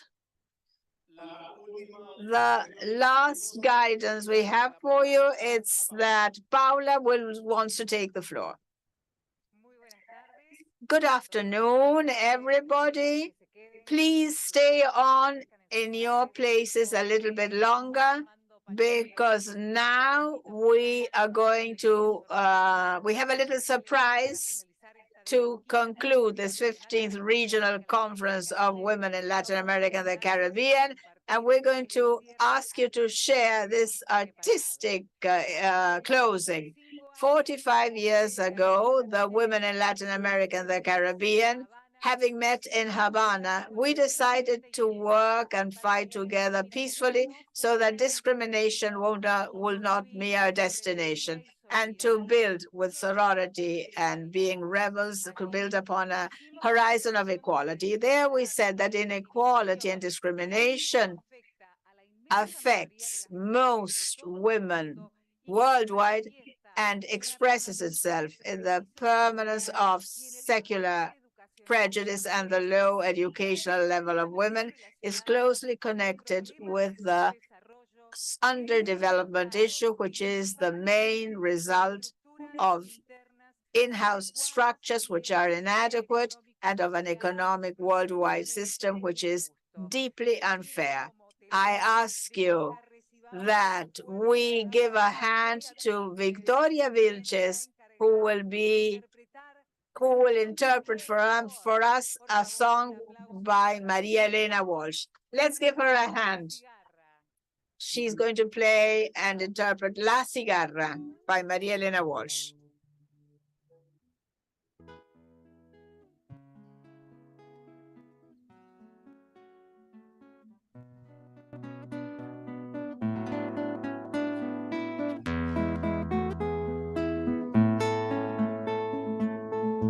Tantas veces me mataron, tantas veces me morí, sin embargo estoy aquí. The song basically says that I was killed so many times, I died so many times, but here I am, I've resurrected. Thank you to all that is grace, and thank you to that hand that killed me so badly that here I am. And here I am, always singing, singing, singing like the birds sing. Yo bajo la tierra. After a year buried under the earth, like a survival, coming back from war.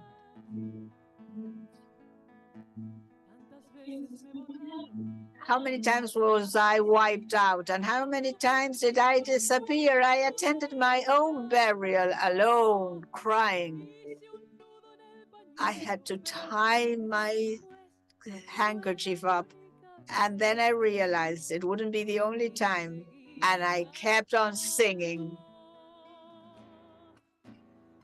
Singing to the sun, like the cicada does after a year buried under the earth. Just as any survivor coming back from war.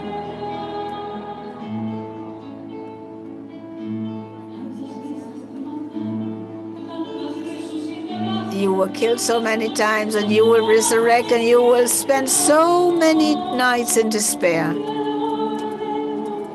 But in obscurity and in problem at sea, somebody will rescue you, and you'll keep on singing. Singing to the sun like the cicada does. After a year buried under the earth, as any survivor coming back from war, and that is it.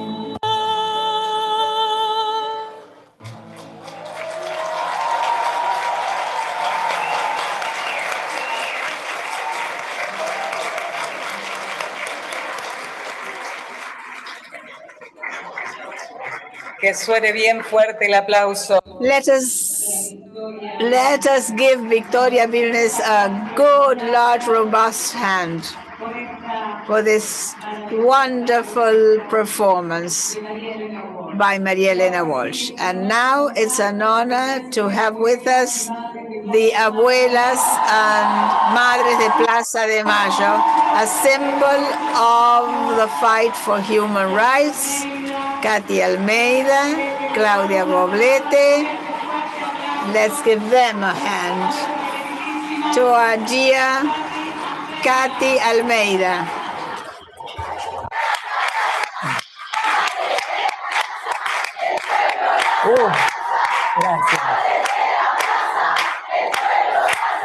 These are the mothers that would parade the Plaza de Mayo, the square where the government is denouncing and claiming for the children who were abducted during the military system. Katy Almeida. Indeed, this is Katy Almeida. Indeed, that's me. And on behalf of all the Plaza de Mayo mothers, founding line, I want to congratulate all of you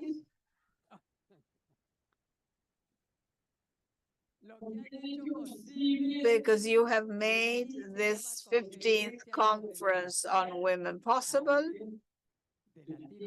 in Latin America and the Caribbean.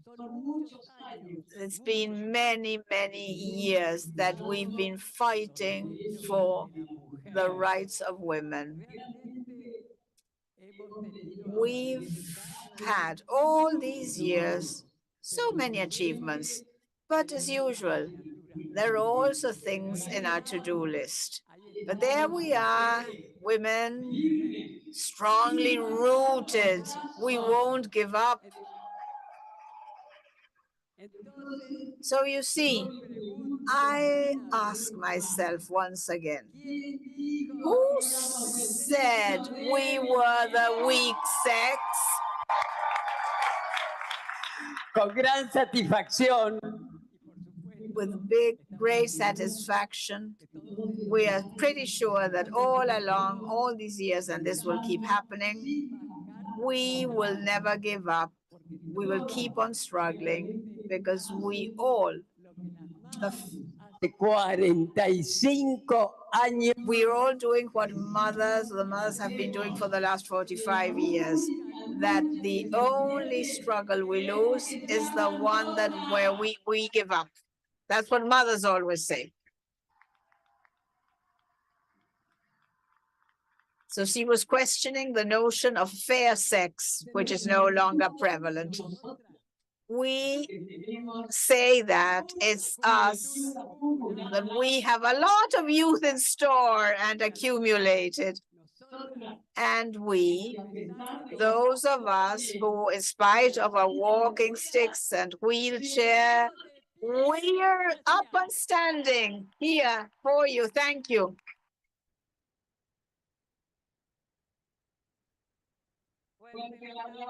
Strong applause for our dear Kathy Almeida.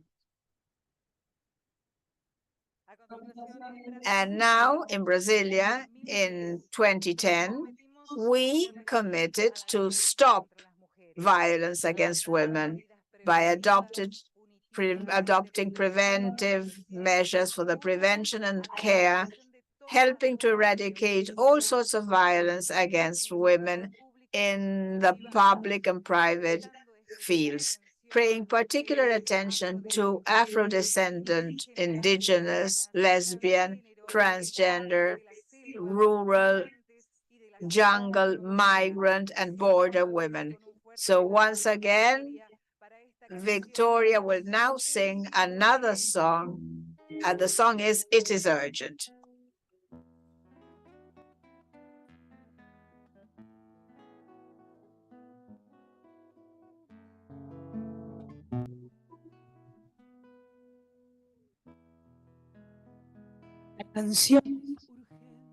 The song is urgent. It's a river I feel, an arrow in the air. It's love fighting. I want to give you this song now. This is the time of fire. This is the time of screaming, the time of the people. A song that unites us with love, that hits us to the bone, that gets under our skin. We will keep on singing and nobody can stop us. Let your voice sing it and let it go in the wind. And let it sound like a victory when the silence is broken. Let your voice raise it. Let it go in the wind. And let it sound like a victory when silence is broken. Because we've let nobody live in silence again, ever, never, ever.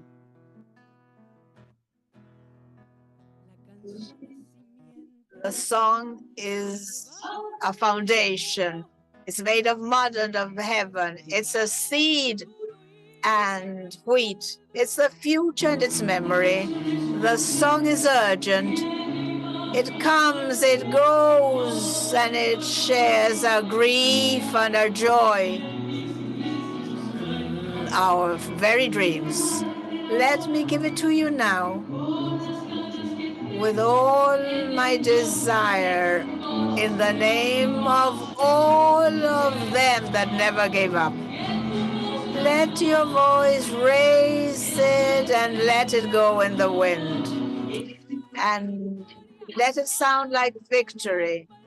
When the silence is broken, let your voice raise it and let it go in the wind.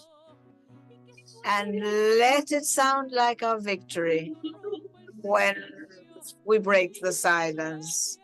And let it sound like victory when we break the silence.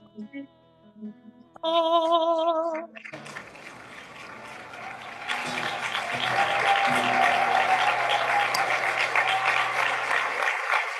Gracias. Thank you, Victoria Wirner, for this song called It Is Urgent. We thank Madeleine Conde Martinez, Lu Brasso, Isla Camila Arias, a hand for them, and we're going to ask Aide Brida of the movement Me Too, to take the floor. Hola.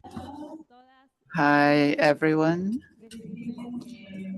I would like to say that from across our territories, we have organized ourselves vis-à-vis a chauvinistic patriarchal system that kills us day after day.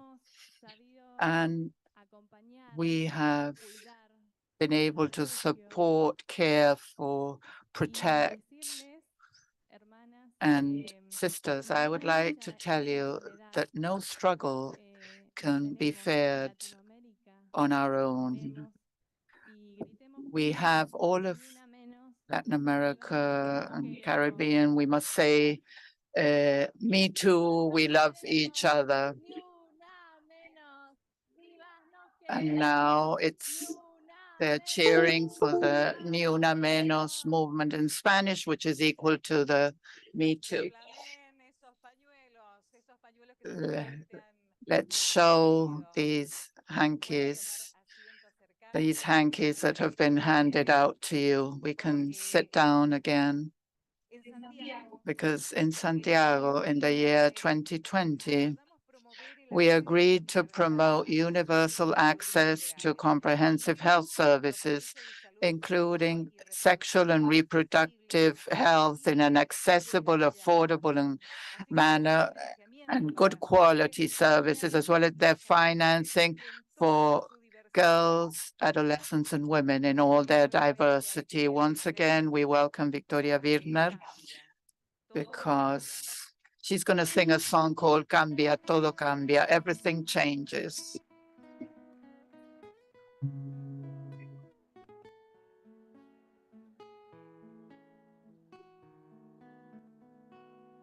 Cambia lo superficial. Change the whatever is superficial. Changing also what changes is something deep. It all changes. It all changes in the world. The environment changes as time goes by, and the grass changes, and the sheep that graze it change, and everything changes. So it's not strange that I change too.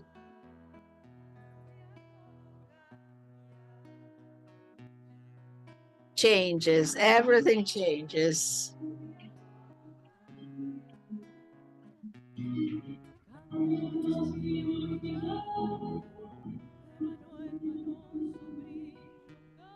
The shine changes, the bird changes its nest, and the feeling of your lover changes, and the way you walk and the walker change.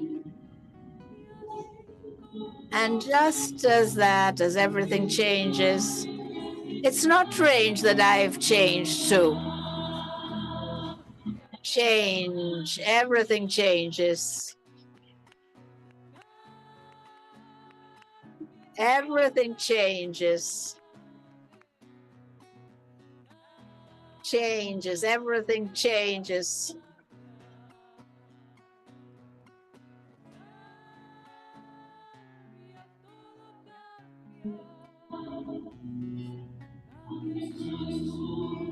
The sun changes its course when the night prevails, and the plants change and turn green in spring.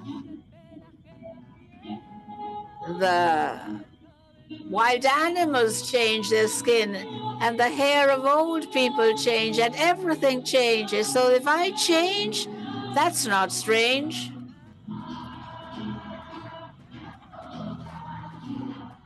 Changing, everything changes.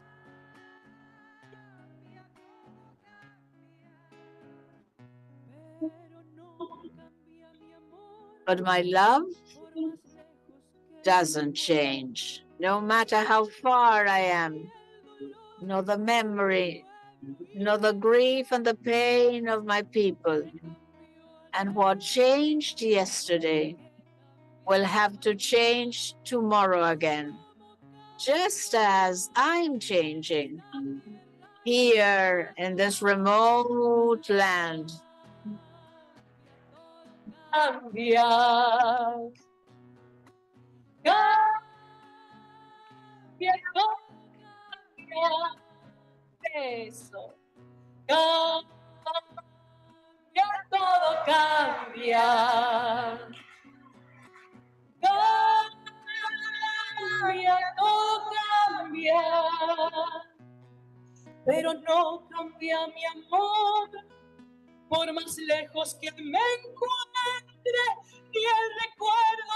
But my love won't change, no matter how far I am, nor the memory or the pain and suffering of my people. And what changed yesterday will have to change once again tomorrow, just as I change in this remote land. Change, it all changes.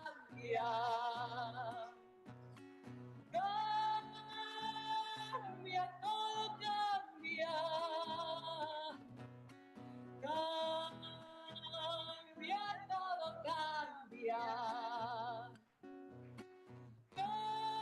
Cambia, todo cambia. Muchas gracias. Thank you very much. Muchísimas gracias. Thank you very much. Muchísimas gracias, Victoria Birner, Seba Victoria Castro, Birner, en guitarra nuevamente el Segundo aplauso y el Castro playing the guitar agradecimiento. for us, and Nos han once hecho again, cantar a todos, a todas, a todes. to you, we've Y a all managed to continuación sing. estamos And muy now felices we're de contar very happy con la having with presencia de us referentas de la campaña nacional por el benchmarks derecho al of the aborto. national Ellas singing. son Nelly Nijersky y Jenny Durán. El aplauso fuerte. Escuchamos. Defending the right to abortion. And now Nelly Gigerki, thank you. Buenos días. Good morning, tardes. good afternoon, Tengo tanta better say. emoción I'm so que no puedo moved explicarlo. that I Tengo just tanta can't miles de put it in gracias. words. En el I'm desafío very del año thankful. 90, At the end of propuse una forma 1990, I proposed compartir roles en el a way of sharing roles in marriage, and they made fun of me. They didn't believe me. So being in this conference, well, leads me to say thanks to all those who are behind me, those who are standing in front of me. And now I'm going to sit down again.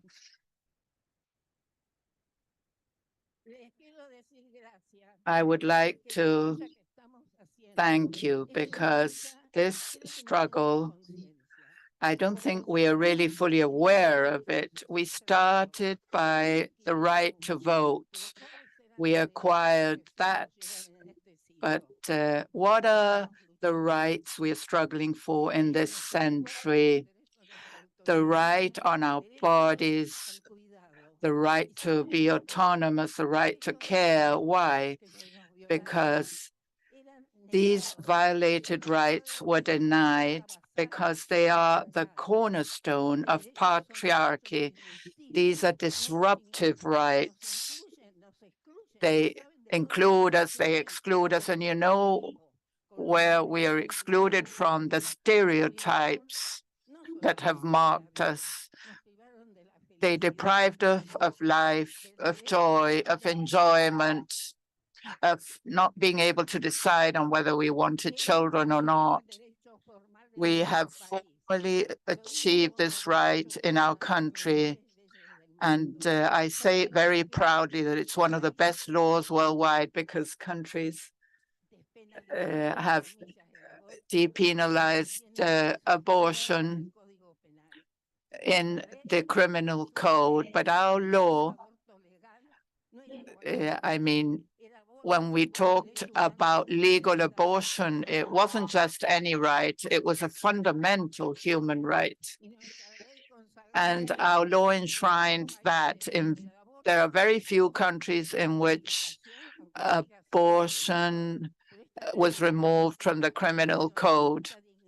This protection, making this or turning this into something that helps to our dignity, to our autonomy. I mean, let's continue fighting more and more along this path. And that's why I think that care and sexual and reproductive rights have been very closely together in our lives, and having a conference like this to work so thoroughly to obtain a document as the one that was read here really are the way forward for ensuring these rights in the whole of Latin America and all of our homelands. Those who still have abortion included as a crime, you have all our solidarity to fight against that. And in our country, we must continue struggling so that it truly comes into force. I mean, the law, depenalization and care, these topics must be taken out to all these women who don't have the same possibilities as us. We've got to really permeate society so that they know their rights to have a decent life for all women in their diversity of our homeland. Thank you very much. Muchas gracias. Thank you very much, Nelly Vigerti, for your words. Today, we're here to walk towards a new destination for development, a new development prioritizing sustainability of life and the planet, recognizing that care is part of the human rights, fundamental rights for the population and its well-being in general, guaranteeing the rights of those needing care, as well as the rights caregiving, and making visible the multiplying effects of the care economy in terms of well-being and as a driving sector for inclusive and transforming recovery with equality and sustainability for life. Let us now welcome Vero Aspirogenian, who will sing a Mapuche traditional song, Apupai. This is one of the indigenous people of Argentina. Presumably that will be their language.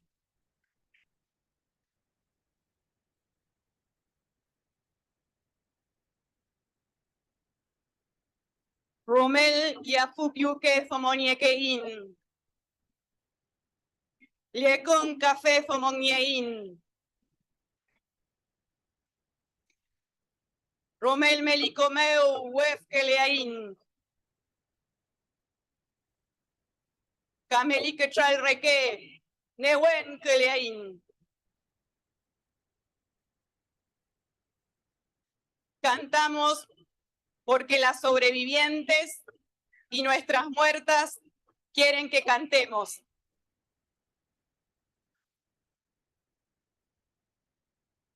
Cantamos para que las mujeres We sing for indigenous women to lead a consultation process for the national law on community ownership of indigenous territories.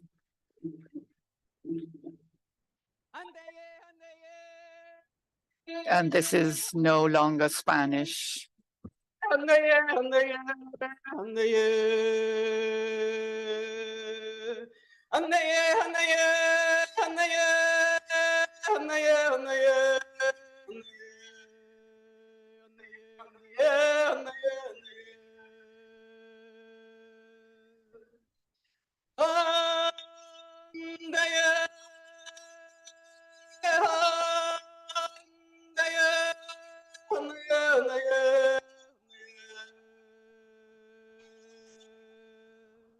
Cantamos para que amanezca en la noche neoliberal. We're singing for light to shine in the neoliberal night.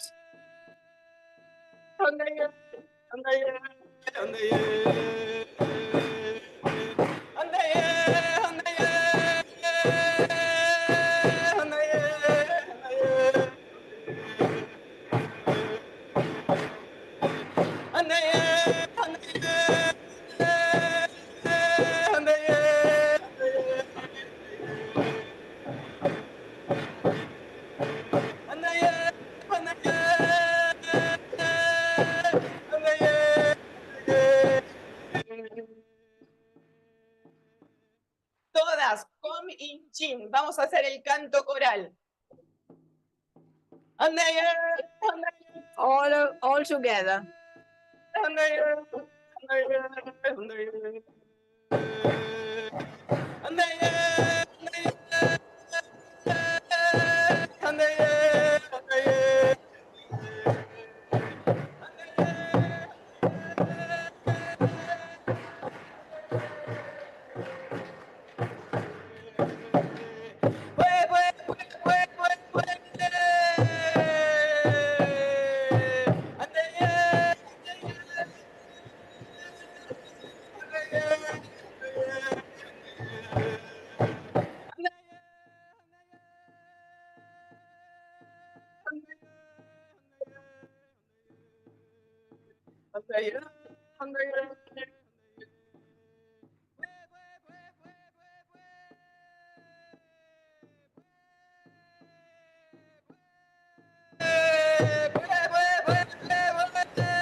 Vero aspiró Kenian.